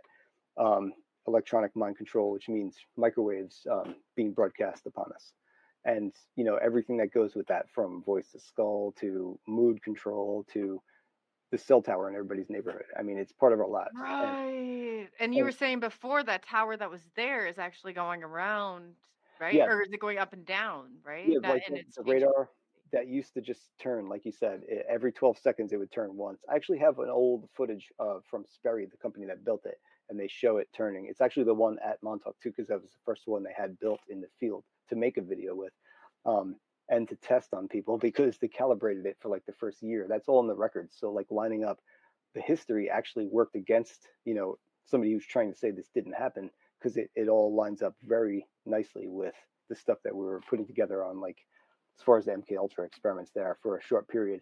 But later they did broadcast, and that was also, I found some other projects, like you said, from documents, like project names that I can associate with that in those years. But yeah, that affects people. So if you had early Nokia and you put it in your speaker, you'd hear, bup, bup, bup in the speaker. Or just on the base, the UHF on people's cars would be picked up by the radar so they could tell when people turned their ignition. But when they started broadcasting in town, like 5 miles away in Montauk Village, every 12 seconds, people's TV and radio would go and like snow on the TV, and the radio Yeah. was shut off, and it drove them nuts. And if that's affecting technology, it can also affect your mind, your brain matter, and it does. It's another Oh, that's a physical good point. vibration. Bravo for that. If it can, Yeah, did you just hear that? If it can affect, all of this other stuff going on, it's going to affect you too. yeah. Wow. It's like Yeah. another Well said. physical object, and it's a wave that's vibrating it, a sound, it's subsonic sound. It's actually another kind of wave, microwave, and it's not good. You're not supposed to stare into the microwave oven, I guess. Hmm. And Yeah, or staying close to it. Yeah. Did anybody ever stick like something in there on accident and watch what happens? I I mean, watched it's my sister put amazing. a fork in there once. I Yeah, a lot of sparks. I got put it a off thing of before. butter in before, and I was like, "There's has to be metal in here." It went up like in flames. It's crazy. Well, I watched somebody at a campsite set butter in a pan, and it was gone in like a second. It was like, I don't know how they Yeah. did it, but yeah, I guess No, the butter there goes has quick. to be something. There's something because it went up in flames in that Wow, microwave. So yeah, interesting. I mean, like, that's crazy. So if that's what the capabilities of it, before People, Polly yeah, had Roderman or girl Polly had said asked the yeah. question like, what is your most compelling evidence, and what would that be like, and in correlation with the Mont or Oh, Project sure. Montauk? Yeah. Thanks, Polly.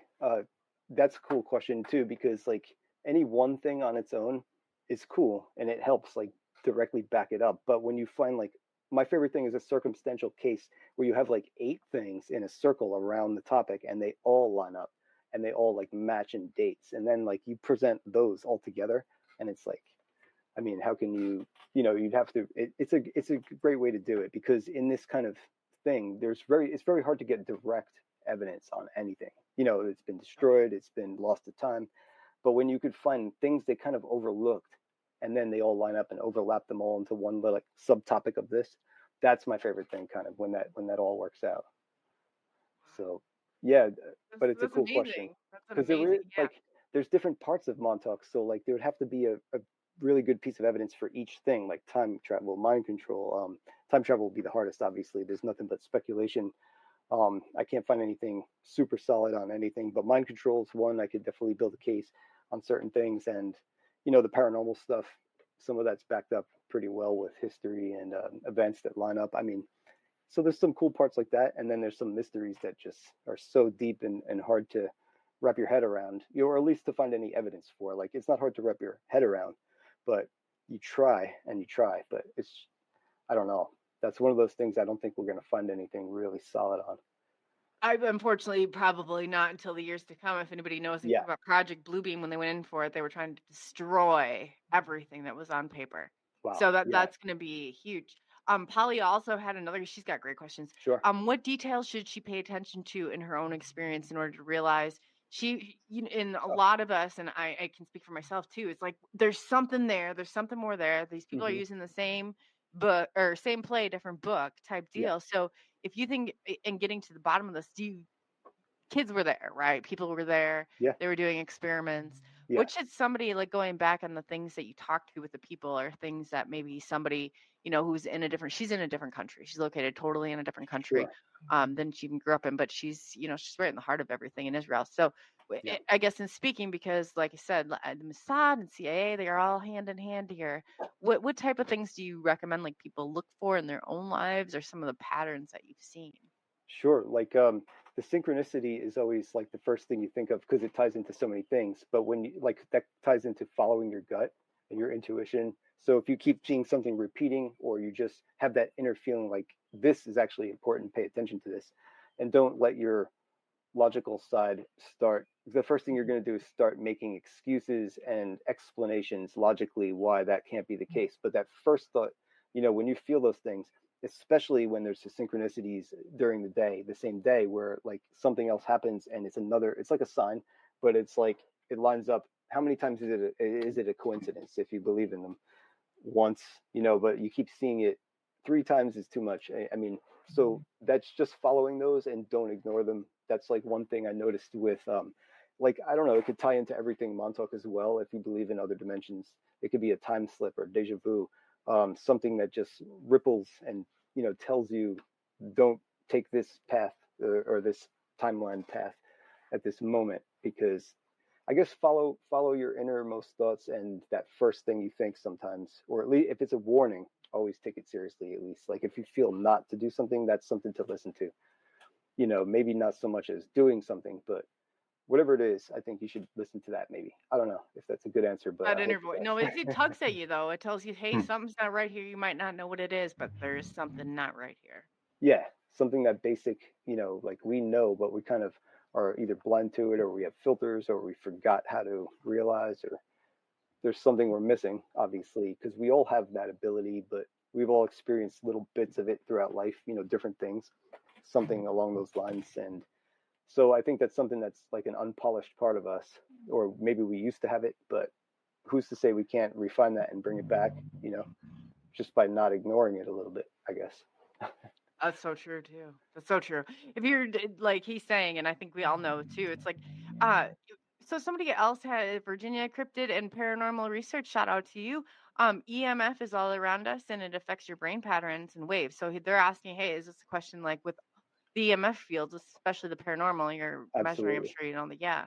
Yeah, electromagnetic field is like the whole spectrum is crazy because like the part we see with our eyes, light, it's like they call it Roy G. Biv because it's red, orange, yellow, green, blue, indigo, violet, and past violet is ultraviolet, and then X-ray, and then cosmic rays, and like on the other side before red is infrared, and then microwave, TV, radio, and then ELF, VLF, like the stuff they use underwater to talk to submarines, and that's really harmful for our being in general. Like those frequencies very lower but yeah, they all affect us. And I think the EMF fields around us, because of our technology too, using microwave to send these signals to our phones. That's essentially Wi-Fi is a microwave transmission. and some of it's radio frequencies, so close, to microwave RF. But all that stuff is there. It affects us. It could be harmful. Um, but it's part of our everyday everything. Like, it's saturated. How many devices do we all have? But they're low power, of course. But those big towers may be. I mean, they're 5G, so soon it'll be 6G. They're cranking up the power. It's like gigabytes, 6 gigabytes. Oh So yeah. back in the Oh day, it yeah, might have that's been happening. megabytes. People don't even realize how powerful it is. They're just all, it's just like, oh yeah, no, my voice detects all great. It doesn't even know what I'm saying anyway. Like, Yeah, that's crazy yeah. to think that. Remember those people were getting the calls scrambled for a while on their cell phones, and they would get this crazy alien like gibberish, and it would just keep going. I don't know if that was a thing on YouTube for a while, and it actually happened to me a few times. But that was really strange. I mean, I don't know if you're hearing the frequencies translated, but it really sounded like a lot of pieces of voice clips, a lot Yeah. of growls, alien sounding. But I didn't get gibberish, but I had a strange phone call on my landline once that said the government is using technology in your area, and it's repeated it twice. whoa, It was a female AI. Yeah, I I disconnected the believe landline. it. I that's an know. interesting one. Oh God, they're relentless. They are relentless. Yeah, So you're talking about, if people don't think that your government is experimenting on you to see what it could maybe do with the enemies flying in, to maybe what it could do with anything and control, then you really have to take a relook at it. I mean, they're not here to keep and populate the world. It's crazy. I mean, we're walking, talking experiments. that's very true. They're not here to populate. They're maybe the Mm-mm. opposite is even some have that's been some of their goals. You know, over time, I've read a lot of conspiracies from the old school, and you know, back then it was against all sides. Both sides of or whatever how many sides there are, but not the actual civics and the structure that protects us all. It was more about the corruption within, and so. But things have changed, and that's a whole nother. I kind of stay out of it, but sometimes those things cross into Montauk too. And so if they do, then I include them basically to keep it fair. Because, if I start including stuff that there's plenty of interesting things also that I could talk about, but I'm trying to keep it on track and on point when it comes to the Montauk archive books, at Oh least. yeah, you got it. So You really do. There's a lot here, and I give you. I mean, hands down, you got my respect and my, like, keep going, because thank you. there's nobody that I have talked to, but the Ryan, that I have been blown out of the water with what he knows and all the stuff that he's documented is unbelievable. Wow, thanks. Unbelievable. Yeah. Yeah, you're my go-to guy besides Al Bielek, and he's gone, so you're the only one left. And now it looks like the place is getting so dangerous, people can't go there and visit for much longer. So you're going to Yeah, be one of the last ones. the tower. Yeah, I know kids still going in there. I mean, I was watching kids going in there recently, climbing up what's left of. It's just a metal pole over a whole empty staircase, and they're balance beaming it up. I'm like, oh my god, I just don't want to see somebody getting hurt in there. But yeah, the building eventually, the radar will be the iconic radar. That's like the symbol for Montauk. Will be hard to get to, or one day when it falls off, that'll be sad for me. But Yeah. just to see after all these, it's like an old friend. But you can still enjoy the park there. I mean, there's even places that still have UXO, which is unexploded ordnance, near the bluffs that you could, I guess, hike at your own risk. I don't know how that works. The path is clear because I walked it. At least there's nothing along the path. But yeah, there's still a few spots you can check out there that nobody's really been to, and even down on the shore, the whole place is kind of a great place to explore, no matter what, because it's haunting and you see all the old structures. A lot of stuff's been left, in place. So that part is always fun to explore Camp Hero. But yeah, those days of getting on the roof of the radar and in the tunnels seem to be gone. I'm still trying to find a way in for just to record, the history or whatever, or just to see it again. I want to get in there, but maybe with permission, I'll try that too if I have to. Good for you. You're Give good. it You're good at all this. I mean, you've gotten to people, you've talked to people that were there, that had participated in all of this, and Yeah, I mean, really gone through. What do you think is the strangest thing about Project yeah, Montauk, and I guess Stranger Things, if you talk about it? Do you think there was? I guess this kind of just throw yeah, that out there, like when they were talking about the black or the antimatter. I guess I don't even know what you want to call it. Do you think that yeah. there was something they did cross over here, bring in, like a portal? That's I a mean, what's great going on here? great question is all those parts of the what they said they did at Montauk that kind of are getting lost too in the sauce, I guess, how you like lost in the mix, because there was all these other high science aspects to this, like creating matter from thought, like solid matter from the human mind. And there's actually been recent research and old theories like the holographic universe theory that physical objects are generated from code that makes vibrations of sound that makes the on the next level up solid objects. Similar to that's 2D projecting to 3D.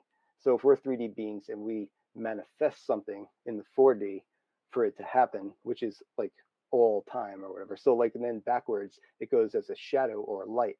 So like 4D casting a shadow onto 3D is sometimes the things that we see crossing over. For example, like we're 3D, and if we cast a 2D shadow, it's flat. It's a two-dimensional shadow. So what does it look like when a 4D being casts a shadow onto our third dimension? It might look like an apparition or a shadow being, something like that. So it's like two-way though. So we could project upward and we could cast a shadow or light downward. And this theory was really cool. And part of Montauk, it kind of made sense with the creation from matter from thought. Then there was weather control. That's another whole aspect of Montauk that has some really good scientific backing, historical stuff, plus all the new stuff that's happening with the NEXRAD radars and the geometric patterns that are coming out on weather maps, linking up and creating different weather patterns, even earthquakes, tremors. Ooh, That now I've that seen you all say over the this, internet. yeah, now it's like starting to click. And some other aspects of Montauk of high science. Then there was the whole parapsychology part, and psychoenergetics was on the CIA document, but it was telepathy, telekinesis, and remote viewing grouped together for some reason, but where you can affect objects. And they, that was part of, I think Grill Flame was one of the projects. So they did after, like Stargate was in the 70s at SRI, Stanford Research Institute, but Montauk may have been on another program shortly after that, because when one person does a study, then others set up labs. And Grill Flame was in '83, so there's that's the basis for 11 and her telekinesis in Stranger Things, her psychokinesis, or being able to move objects with her mind. And Oh, yeah, so they that's were probably crazy. there to lock them in and lock us out or whatever. I guess they're jamming the signal. How far do they think that it realistically went? Like the If they're actual, sending this out there, yeah, like when they have the tower. I mean, how much of this did they affect? I mean, is this oh, like the actual radar the tower, grid? Yeah. the big tower, which is the Sage radar tower, it's like the 35 tower basically, but that thing went for 300 miles in a beam. So like out over until they got a curve where they could no longer send the beam over the curve of the Earth. So 300 miles was as far out over the ocean it could go before they lost it over the horizon. And but yeah, that thing's powerful enough to send a direct microwave beam sweeping out. And if you stand in front of that thing, you'd be instantly cooked. So somebody said they did some early experiments where they purposely cooked people, but I saw they did some microwave experiments like that in a hyperbolic chamber. It's in the Pandora document that was released, and Project Pandora. And they built a big chamber and they did irradiate some people for testing, but it wasn't on the scale where they just like cooked them. So I thought that was kind of crazy because I mean, on the staircase up to the roof of the radar, it's like a steel ladder at that point, no more steps, and it says radiation hazard above this level. So like you go up there, you're gonna get fried by this thing because it's so powerful. They had a giant power station next door just to power the radar and like maybe two other buildings, and that thing had 4 locomotive-sized diesel engines in there, and there was a huge diesel tank behind it, and there was also generators in the basement of the radar, and it also had commercial power. So this thing used up so much power, and every Wow. when we used to explore in there, every floor is filled with equipment, just racks and racks and refrigerated aluminum rooms. You go in, it has all the computer like radar control stuff. People used to just throw them off the radar back then, just like in stack. Literally. Yeah, they'd go and fire them over the roof, The go get radar. another. So around the radar, there was all these gauges and everywhere, just smashed open, and people just love throwing stuff off there for some reason. So, and now the radar's Symbolic, dropping it its means panels. more than people realize. Yeah. That's So crazy. that's what it used to be like, and now it's a pretty nice park. But there's an inner area that's the old Air Force radar base that you can't really go in there. You're not Mm. supposed to, but people have always found their way in there, of course. Right? I said to Brian, I said, we must be close in age. To hear him talking, I said, it sounds like my generation for sure. We were very close. Virginia Cryptid and Paranormal Research asked, furthermore, wonder how close they are to controlling people with EMF and all the other ways we don't know about. What's your thought on that? You're in deep That's really now. good. Wow. Yeah, deep. I do think they have the ability to influence more like our moods in a way in mass. It's hard to target like one person with these kind of towers. They're like omnidirectional, so they leave in cell towers and they go out in every direction like a globe that kind of fades in power over time. So like, we might all get agitated at once, or those days where like everybody's been talking all week and then all of a sudden one day just like the whole internet's dead and like Yeah. all your friends aren't talking. You have to wonder about some of those times, why is everybody feeling the same way? It might just be the flow that we're all on, but it also might be some of this technology. You never know.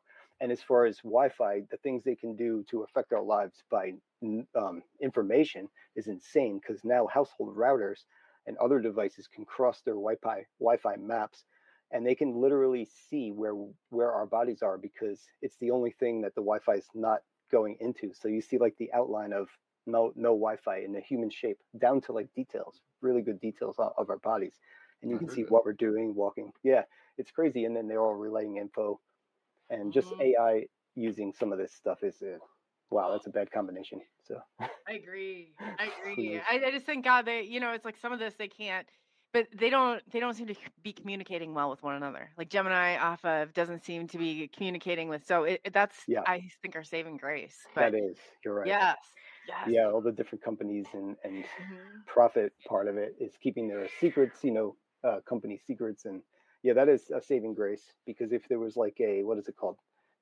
Cyberdyne, Cybernet, or Hmm. whatever, Yeah, we'd be in yeah. trouble. The They would have Unimon. pages and pages and pages within seconds, and it's coming to a near like dystopic future near you. So just be careful. It's coming. It's not like it's not going to, and just Yeah, like you got to think of all this stuff. I grew that's up very hearing true. about flying cars, and Yeah, there wasn't one person that could think of how that car was going to fly, and now it's just like it's right there. It's coming. yeah. There's a couple companies that I've seen with cars over the years, and they never seem to take off, but Hmm. they never seem to take off. Already.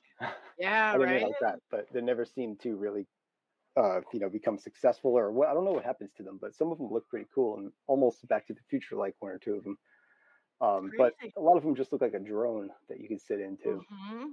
But And I'm yeah, out in the middle, it's like in the middle of nowhere right now in Iowa, and Walmart is setting up for drone delivery service. And oh I wow, just think this is so, yeah, it's so crazy. But I'm like, my city's like a smart city and nobody really understands why. It's just like in the middle.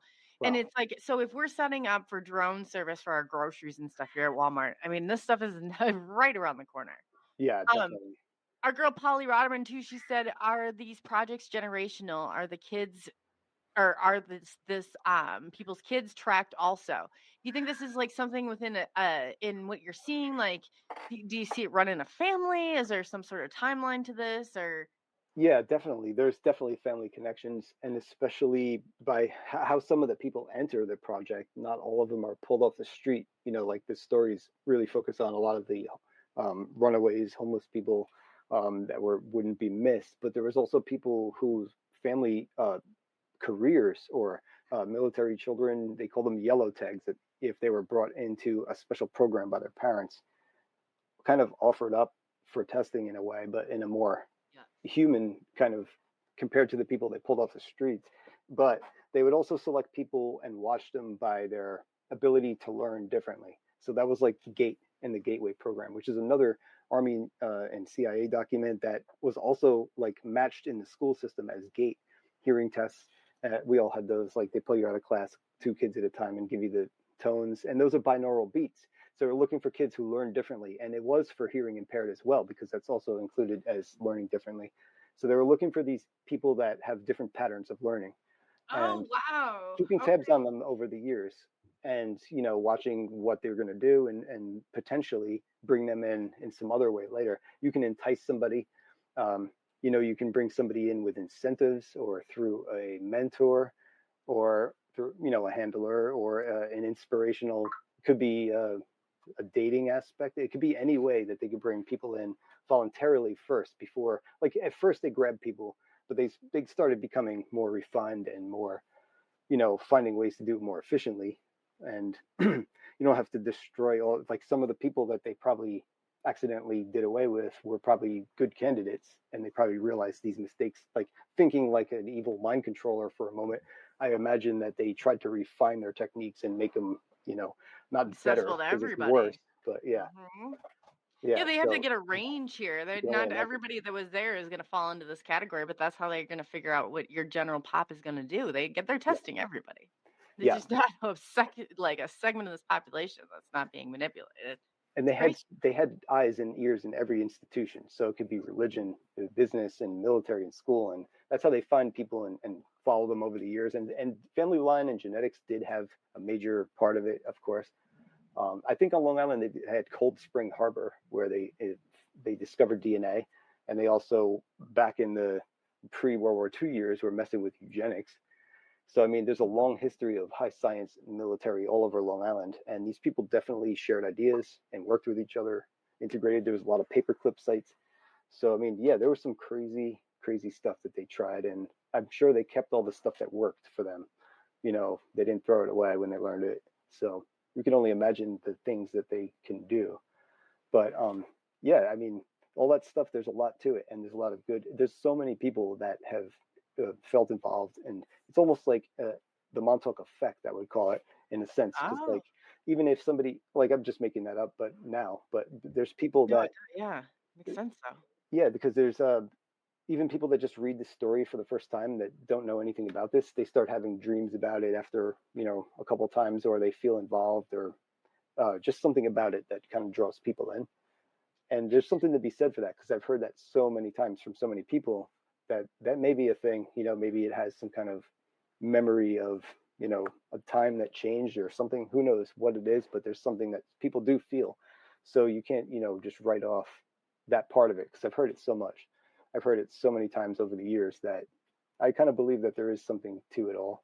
Oh yeah. Not exactly sure, on all the small details, but Well, there's so many. Otherwise, you can't be sure because of you course, have to go through it. It's just like this funnel down, and I mean you're yeah. pretty far down that funnel as far as I'm concerned. But it probably Thank you. all starts going to one Yeah, direction. It's just wow. there's some things I've tried to figure out, and there's some things I'm just not going to even bother to try to come to a conclusion on, of course. Like No, time travel. I did no, find because stuff it's for you on random as Rome. random can be. They're not going to put it right out there, so this is easy to even figure out, or it's like excruciating. So, what do Yeah. you think that the people, the kids, and especially with the new season of Stranger Things, huge Yeah. fan, huge fan. Yeah. What do you think the similarities are to the movie? Because it's like you don't really hear a lot about, and I know that radiation that like that electromagnetic field, it seems like that's where it's all at. Like, what are they doing here? Is it like MRI type deals, or is it, I just always think it's one's for the other. It's really not what they say. It's Like what they do. when they were doing that there, like just trying to figure out how to control people's moods, essentially controlling their mind, their attitude, how they feel about a certain topic. But yeah, like who knows like how many other things they did when they started using the old Cold War fallout shelters for laboratories in the 70s. Because if they did parapsychology down there, it doesn't take up a lot of room. Like you can do remote viewing with like a pad and a pencil and some envelopes or something, so it's like very cheap and very, you don't need like a desk and some chairs. But like the other stuff, I'm sure when it came to studying microwaves, they had a doctor that after when I think they did some of these where they actually used it against people in the LSD rooms, combining psychedelics with microwave, getting hit with microwave, because that's the only place they could do it, when have a radar like this that was just put online, and that was their opportunity to test this thing as they were calibrating it, because they wanted to do this. It was written down in documents that they wanted to, and then their opportunity came, and they took advantage of it. So the doctor who treated those people left. He left the base, and they had no doctor for like 2 years, and he wouldn't say why, but they said that 18 people were exposed to some kind of microwave. So interesting. In Wow. my old pictures, I see there's two hooks, almost like they hung a lead blanket there later to like protect people. But there's some weird stuff in that room. They say like the closet doors in that house, they would lock from the outside. Like you could lock something in the closet. Is really weird. And Yeah, I think they like, I've seen so many things and heard so many things about it. And, even like the switching of the timelines and how they just, I mean, it's a whole mind, it's like a Yes. layer. It's just not something they, I mean, this is trickled down, you know? Yeah. They don't come out and the CIA and say, we're really sorry for what we've done to you so far. No, they just picked up another name. The stuff, they're Yeah. not letting go of it. New code name for, yeah, that we won't find out for a while. They split off projects, like you said. As soon as one gets, somebody finds out about it or something, I'm sure they make a few new ones. It springs like new heads. But some of this stuff is easy to guess, but I don't know. When it comes to like the time travel stuff, there's so many other time travel stories. So I started trying to keep track of them all, like Project Looking Glass, and then John Teeter, and then Mad Mike Markham, and there's so many. There's like a dozen of them. So I started writing them down, and a lot of them do cross over or involve Montauk, or at least say the name Montauk over the years. So I'm trying to figure out where any of those tie in. And I mean, the original story was enough to sort through from Preston Nichols and Peter Moon. But then when you add like all this early internet lore into the mix, I'm going to attempt to sift through that in that part for once and for all and see what I think. It's a battle and But, it's tough. And then people don't realize everything we're putting out, like even right now, all this is being transcribed, I found, from AI. And it's just, yeah. so we got to think of what they're going to use it for. So that's absolutely crazy. And then you think about all this stuff. So do you think there was another tower that it was hitting off of? So if it's shooting like 300 degrees and it's going up, down, directional, I guess all around, do you think that there's like a connection that's connecting? Like, Yeah, there I mean, was how like a far does this net of go? these. There's Yeah, I bet there's there will. actually like a map I have that has like all the Sage towers, and there's like 12 of another kind. But the building itself, there's 24 of that cubical building that the tower's on. But this kind of radar that's not a bubble on top, it's like a dish that turns. There's 12 of these. One was actually never left the factory. That was the first one. It was just like sitting on the ground with no tower, just the radar dish. So this was the first one out in the field and the last one standing. But there was literally 12, and they went across the top of the U.S., like all the northern states bordering Canada, and down the coast just a little bit, like halfway down.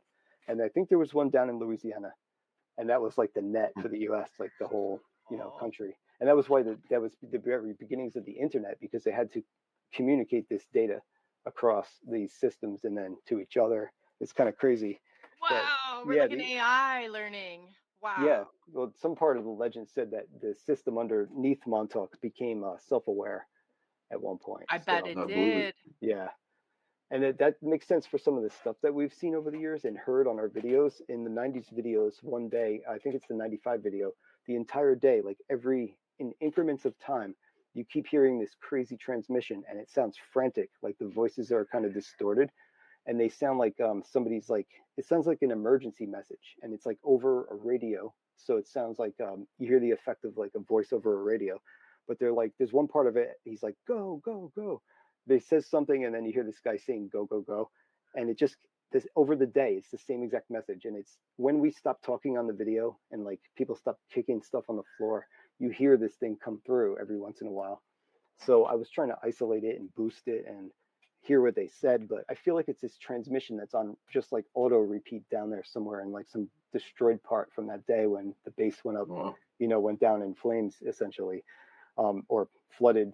Scuttle procedure was to flood a lot of the electronics, but there was supposedly a big, a, a really crazy day there where everything was destroyed and people were hurt and uh, shots were fired, and it was just like kind of like a Dulce situation, but versus Junior is how the one book describes it. But others describe, the people that are in the Montauk chair sabotaging the project from within, essentially, and causing ruin to the base, total evacuation. So it really sounded like something like you can picture as part of that. And then another time, there's this other alarm that goes off on the base in the computer building, and it sounds like an old I guess it's like an old Cold War early warning alarm.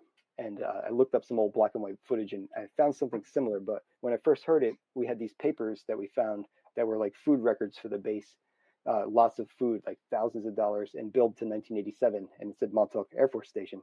And that's not supposed to be there because they closed. And, less people left in 83 on record. But anyway, we have these things, and we hid them, and we went back and got them. And then we were like by the radar, and we heard these truck tires coming flying towards us. And we thought that they were after these papers that we took, but they probably had no clue what we had in our hands. So we heard this horn, what I thought was coming out of his like blazer, like dark blazer with tinted windows. And these guys had like hunter green, white, and black blazers as the Camp Hero security. And I thought it was like an LRAD, like the crowd control device that shoots sound at you, because it was like bah, bah. And so we threw these papers up in the air and we ran, and they started chasing us. And then years later, people all found these papers right where I threw them and I wrote about it. And I found people to back me up on those because I lost them that day. But then later, I saw kids exploring the same building we're in front of on YouTube, like many years later, like in 2016 or 2017. And they're in that building, and I hear the sound go off as they're in there. It's super loud. So I got that sound. I like pulled it out of the video and kept it, because I knew then that it was some kind of alarm or old like short circuiting down there in the underground going off. And I do find in the records it said a SIF alarm was installed in the 60s, whatever that is. It was some kind of like because they had air traffic controllers watching the screens, so it might have been like a bogey alert or something. But it's crazy how it goes off on the base sometimes, because you can hear this really loud, buzzing alarm go off, and you're like, where the heck is that coming from? And you can hear it's coming out of the ground. So there's some leftover stuff there that seems to be still transmitting. And even like the original authors said they recorded transmissions when they were out at Montauk Point, and they recorded them and they were trying to trace them. And then, there's that electric meter that's on the radar tower itself. It used to be, when we were there, the kids that lived this little base housing area, and people live there now. And these kids used to run around there in like packs, like the Lost Boys, like wild little kids. And they broke this meter, like the glass on it. And then we went back a couple of weeks later, and it was a brand new one on there. And it wasn't turning or anything. We had our friend's dad check the tag. It was the Long Island Power Company. It was called Loco. And he checked the meter, and it said classified or restricted. But years later, they replaced it with a digital head on there. So it's like, why do they keep replacing this radar, the power on the radar? Because nobody's supposed to. I mean, people have claimed they turned the lights on in there back. People used to So turn the there's lights got to on. be an electrical source unless you're it. It has Like, to be. that's crazy. Yeah, there has to be. And one of And our then you old trips, wonder we how turned every switch. yeah. Oh, yeah. I mean, they didn't, before they charged for electricity. I worked at this place, and it was like a zip line. I'd love to do it during the summer. Just like exercise is good for the soul. Oh, the But meter it's, reader. yeah, it's electric Yeah, train coming from way down. I mean, I'm just like, what am I yeah. doing here? My sister did it, and she was complaining about these cave crickets in basements. Like some meters are in the basements here and under the street, like in a Main Street type of area, and go down there, and they all shoot off the walls at you when you walk through the cave crickets. They stay on the walls and bounce off. They call them spider crickets too, but they're pretty terrible. I don't see them out at Montauk, which is good. But well, they're probably all dead somewhere. Who knows? yeah. Eaten by the ticks. I know somebody saw there was a fruit tree there, and somebody was picking one of the fruits, and I think it was Jessica was she was laughing. She was like, I would never eat anything off this property. She's got a funny sense of humor. It's true though. I mean, because it was literally a toxic Superfund cleanup site for many years, and it's like on the registered like Superfund sites. They spent millions there cleaning up like all kinds of stuff at Camp Hero. It's like a disaster there. What kind of stuff have they found? I know that you said you were starting to get people's testimonies on all this, what there was like equipment they've taken out of there. What type of equipment have they removed? Oh, most of the stuff that's used to be in the radar is gone somehow. I don't know how they got it out, but that's all old like Air Force computer stuff, and also like radar equipment. But it's probably analog now. But also the Thyratrons, they're in the book. They're like this giant. They're a pulse modulator for the radar. So the way I've read about it is that they like allow the radar to be a frequency diversity radar. And so they allow the radar to go through frequencies like a wave, and they can set or just put it on like a scramble. So nobody could track it. It could jam things, stuff like that. So it could oscillate through frequencies. So these things allowed it to change through frequencies, basically. So they said that these things were the key to time travel in the first book. So it's like essentially the flux capacitor from Back to the Future, but in Montauk are these styrotrons. So our goal was to get them back then, and we got the base of one, because in the book they have a picture of it. It's like a base, and there's like something plugged into it, like a yoke in a big glass tube. It's a glass tube filled with argon gas, and it's a big copper yoke, and like this thing weighs like 80 pounds because the base weighed like 60, and anyway, we carried this thing. We fought over it. We were carrying it all the way out of there for miles. We put it on the highway, came back for it, took it home, and then like years later, because I was still like, you know, I was a teenager back then, I lost track of it. I left it at my mom's place, and she went on a cleaning binge one day, and I was like, "Where's that thing?" You know, from Montauk. She threw it out, all the blueprints. I was like, "Oh man, no." She thought it was trash. But years later, Oh a God. subscriber gave me the other piece of it, like the yoke and the glass tube and everything. So I have that thing, and I took some pictures and shared it, but I mean, really don't know what to do with it. Got to build a Oh, time there was somebody machine. out there. Magneticus, he's in the thing. He actually helps me work on like deciphers and all this stuff. So he's got a total his mind's like Wow, brilliant status. But yeah, that's he cool. said he misses being able to put magnets on the power meter to slow the meters down. So Yeah, there's so much here, like so many layers. Are yeah. you seeing like a portal? I mean, I'm envisioning like a portal opening up or something. What do you think the whole point of it was there? I mean, I think the land itself was a key to them deciding to build in this location, not just because it's a place to protect New York Harbor, you know, New York City and the Northeast. It's a great place sticking out in the Atlantic for all kinds of reasons. But, you know, this was the first place the United States ever built as a country. The first public works project as the US government built was the Montauk Lighthouse by George Washington commissioned it. You know, so I think there's some ancient Masonic significance, especially based on what I found offshore. Great Eastern Rock, which ripped the bottom of the hull off the biggest ship in the world before the Titanic, the Great Eastern. It tore the bottom off at Montauk. It's this huge spire, almost like the Washington Monument, sticking out of the ocean. And that's when, you know, we were talking about how they erased the seafloor. I looked down there, there's a plateau and all these rows of what looks like a city, like old mounds of like where buildings would be in a nice square city blocks with this spire in the middle. And so I think like something about this area was very important. Like they had some of the very first presidents coming, and all through time, a lot of things have came from here. So I think there's something about the land. Like even Aleister Crowley called it his favorite place in the world, and I have that source in my book. And he was out here because they suspected him of using Tesla's Wardenclyffe Tower nearby in Shoreham, New York, in Shoreham, Long Island. Well, I volunteered to clean up there. It's like the Tesla Science Center now, but the tower there was really deep too. It's cool. And the Navy blew it up in 1917. I have the pictures of it, you know, toppled after they planted explosives on it. But they blamed Aleister Crowley for sneaking in there after Tesla left and using it to send messages because he was like a spy for the OTO and some other stuff. So he fled Manhattan and he went out to Montauk for a mountain climbing expedition and he was kind of hiding out. But I always wondered, like, did he pick out some like PowerPoints or locations for the government or the intelligence agencies? Because if you're doing this kind of work or you're planning on doing this kind of experimentation in the future, you probably want to go with a place that has a possible, you know, can help the situation, the Earth itself, or ley lines, crossings, whatever it may be, PowerPoints, vortex, a void. Because at Camp Hero, there's the planetary cross point. That's like a circle. There's people say there's voids there, like they call it a void. There's actually two of them. So there's these spots that have a powerful instance at Camp Hero, and even Turtle Cove, where it's a famous surfing spot, you know, and surfers say it has a magical energy. Certain like occult groups kind of meet, like in a religious kind of way, meet down there and do things like ceremonies. The Native Americans thought it was a major. They actually named it Turtle Hill after Turtle Island. You know, the Algonquins and Turtle Hill, because it actually did look like a turtle at one point too. But Turtle Cove is the beach right in front of Turtle Hill. That's where the lighthouse stands, the first, you know, so there's something ancient and magical already attributed to this place. And Camp Hero is like right there as part of this property. So I do think that that plays into it. And that's the reason, like portals, like you said, a vortex or something there. And adding a military base there is just like almost like a no-brainer for the kind of stuff that they were attempting. I would definitely build one there. So But who have you knows? been in the area? Did you map down the chair where the chair they thought the Montauk chair was? No, because I've, you know, people said it was under the radar because that was like the first, you know, logical guess. Under the radar, off the radar. I mean, is this Yeah, like under, beneath the tower in the basements.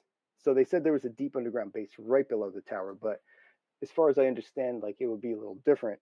So I met somebody and I went to their house and interviewed them about, you know, the Montauk chair. His granddaughter said she found it, and they're Montauk residents, and she found it deep underground. She said, described it as looking like a lounge chair with a whole bunch of circuits and maybe some crystals or like lighting like LED type things all over it. Just a whole bunch of stuff on this chair, like wrapped around it, and old, dusty, and left, maybe moved into that position. It wasn't like the actual place. As far as I know, there was no details to this story, just the fact that she was really scared, and apparently took a picture of this, showed it to the guy I was talking to, which is her grandfather, and he says that she erased it from her phone, which just means like don't ask, so I won't. But if that were me, I would erase it too. But I'd be saving a Right, copy. right. But I mean, I maybe one know day what you're they'll share it talking with me. about, right? But I don't want to push them, especially with something like that where they're actually scared. But I'm gathering evidence. I'm gathering in my mind. I'm thinking like 4 levels. Okay, I know a few places that definitely have 4 levels that they might have used. One of them is the computer building, and that makes the most sense because it was connected to the radar beneath. I actually found that in the records they connected the mainframe, which is in the computer building, to the radar. So that would be the kind of place you'd want to put the chair that interfaces with the human mind with a computer, would probably be attached to the computer building. And that does go 4 stories down. So I believe she could have found it somewhere below there, which is like right in the center of the base where everybody explores. It's kind of like under your feet down there. A lot of stuff is That would under make there. the most sense. They put it Yeah. right out in the open, but they put it underneath. You got to keep going and looking. Nothing is Yep. what it appears to be. That's Like right. you said, that house that they had that then they were disguised. That's exactly what they do. Yeah. Right up Yeah. there, but yeah. Hidden in plain sight. They were all about that. The church is the gym looks like a church, stuff like that. They disguised everything. Oh, it's so true, too. Last time you're on it reminded me of like this when I was researching, and they're like, no, they put out a big circus tent, and that's where they had this Yes. really, side like green. I'm like, wow, it's like That's a that's great idea. exactly what they do. Yeah, it's like right out in the open. So you got to look and you got to keep going through and noticing all these changes. Yeah. But wow. I mean, Like, how do you so you probably I'm sure so much more of this is gonna surface once that season is released of Stranger Things too. I mean, have you thought about where it goes from here or what you're gonna do on that 75th visit? I think in that one, I'm just gonna like locate this one little cubic bunker that's in the ground that I've been looking for all these years. Everybody wondered what they did with it, and I finally realized it was so close to where I already was. It was like 10 feet away. I found it on the overhead Google Earth again. So I'm just gonna go there and check out a couple other things on that road about the underground. It's this really cool road where we saw some interesting stuff in the woods once, and also we found a cannon there from the colonial times, made of like mortar. It's just a pedestal for a cannon, but it's there since the 1600s. So that was cool. I think we're going to go back there and do just like a small visit because all the visits before this, even before the 75, the latest, like the last like 20 of them have been really exciting, long days where we went multiple places with so many different people from all over the place. And so I think this last one will just be like a kind of chill one, I think. But I'm going to Well, keep that's pretty writing big it though, down. because But you're coming out with this map for the yeah, people. And two, I say we're rounding up an hour too. So I appreciate it, Brian. And Brian's gonna be back tomorrow. We're gonna do yeah. part 2. But before we go tonight, I want you to tell everybody where can they find you, where can they find these books, and where we expect, because by tomorrow I'll have all this out and I'll make sure. But underneath I have your links for your Thank book, for your ebook, and where they can find you. So on Facebook and stuff like that. you. But go ahead, please tell us like a little bit more about that, what they Sure. look for, where they find you. Thank you. Yeah, so you can find me on YouTube where I mostly make videos about Montauk trips there, adding in details everywhere that I can, kind of make it my own spin on it. That's YouTube is Montauk is Strange. Also, if you want to see my photos, mostly photographs that I put up, I've been taking them for years. I have like thousands, but I try to use some of the better ones. That's Instagram, also Montauk is Strange. And then if you want to email me about something, it's montaukusstrange@gmail.com. And my book is Montauk is Strange, the Archives, and long subtag. And that's if you want the print copy, it's literally like, it's like a textbook or a coffee table sized book. It's literally like, I don't know, I'll take it out of the book wrap, I think, but it's heavy. So this is only, if you want the print copy with like tons of blueprints, pictures, it's on bookbaby.com. And they'll print you your own copy and mail it to you one at a time. If you just get one, of course, they'll mail you your own. They'll print it on demand. And then I also have the ebook, of course, on Amazon, which is Montauk is Strange, and it's pretty easy to find so far. I think that's it. I mean, I might have some And other. the Oh, e-one Facebook. was 01, wasn't it? Montauk is Strange 01. They wanted the e-copy of it. 01, I think, is the URL that has an 01 after it. Yeah, I just remember seeing that. So I'll get your Okay. email address, so montaukisstrange@gmail.com, and you have an Instagram at montaukisstrange, right? Yeah, at Montauk is Okay, Strange. great. And then YouTube is Montauk is Strange. The book is Montauk is Strange, and the ebook. Everything is the same for now. And I do have a Facebook book page, and also you could, find me on Facebook under my name as well. Yeah, Working on that. absolutely. So we want to thank you again, Brian. We're going to Thank go you. ahead and we're going to Yeah, roll thank with you. part number Awesome. 2 tomorrow. This will be Yeah, exciting. I have some stuff for you tomorrow on Rome.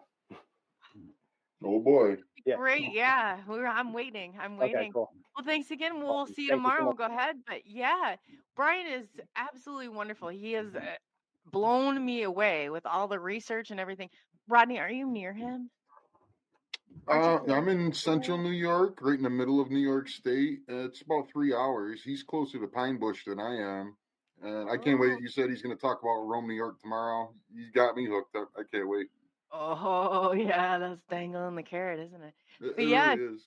yeah. Oh, wow. This is absolutely great. And then, too, like just the point of all these frequencies and how we're all, affected and how just the web literally the web over. It's just like one thing tumbles, another tumbles, but poof, he's got a handle on this. But yeah, it'll be so exciting. We'll go ahead and go push forward with part 2 tomorrow. And Yeah.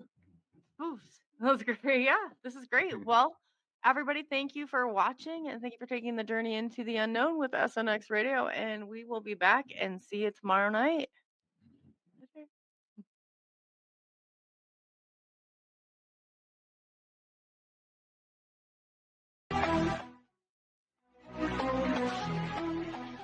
Night glow, flashbacks from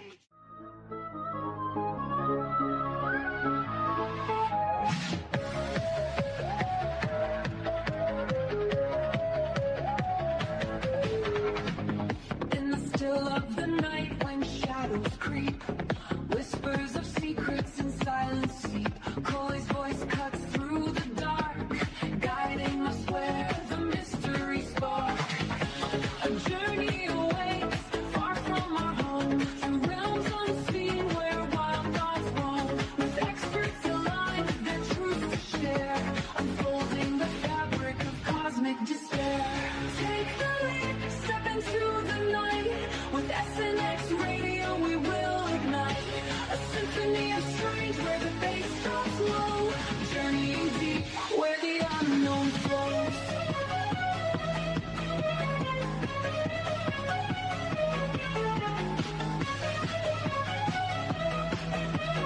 UFOs glisten in the starlit sky.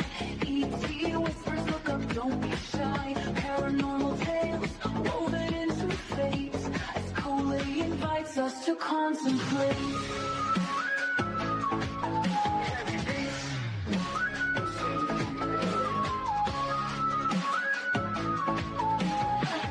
Feel that chill when shadows align. Experiences unfold one of a kind. Off-world encounters, truths they must find. Open your heart, release your mind. Take the leap, step into the night. With SNX Radio, we will ignite a symphony of strange where the bass drops low, journeying deep where the unknown flows.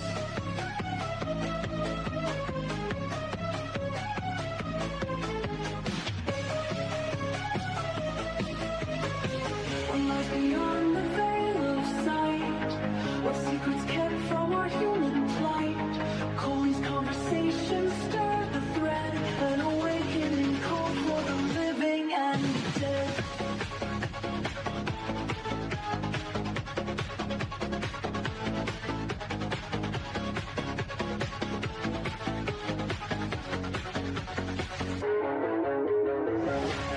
Take the leap, step into the night. With SNX Radio, we will ignite a symphony of strange where the bass drops low, journeying deep where the unknown flows. As the echoes fade and the night draws near, the truths we seek become crystal clear. With SNX Radio, keep your mind open wide for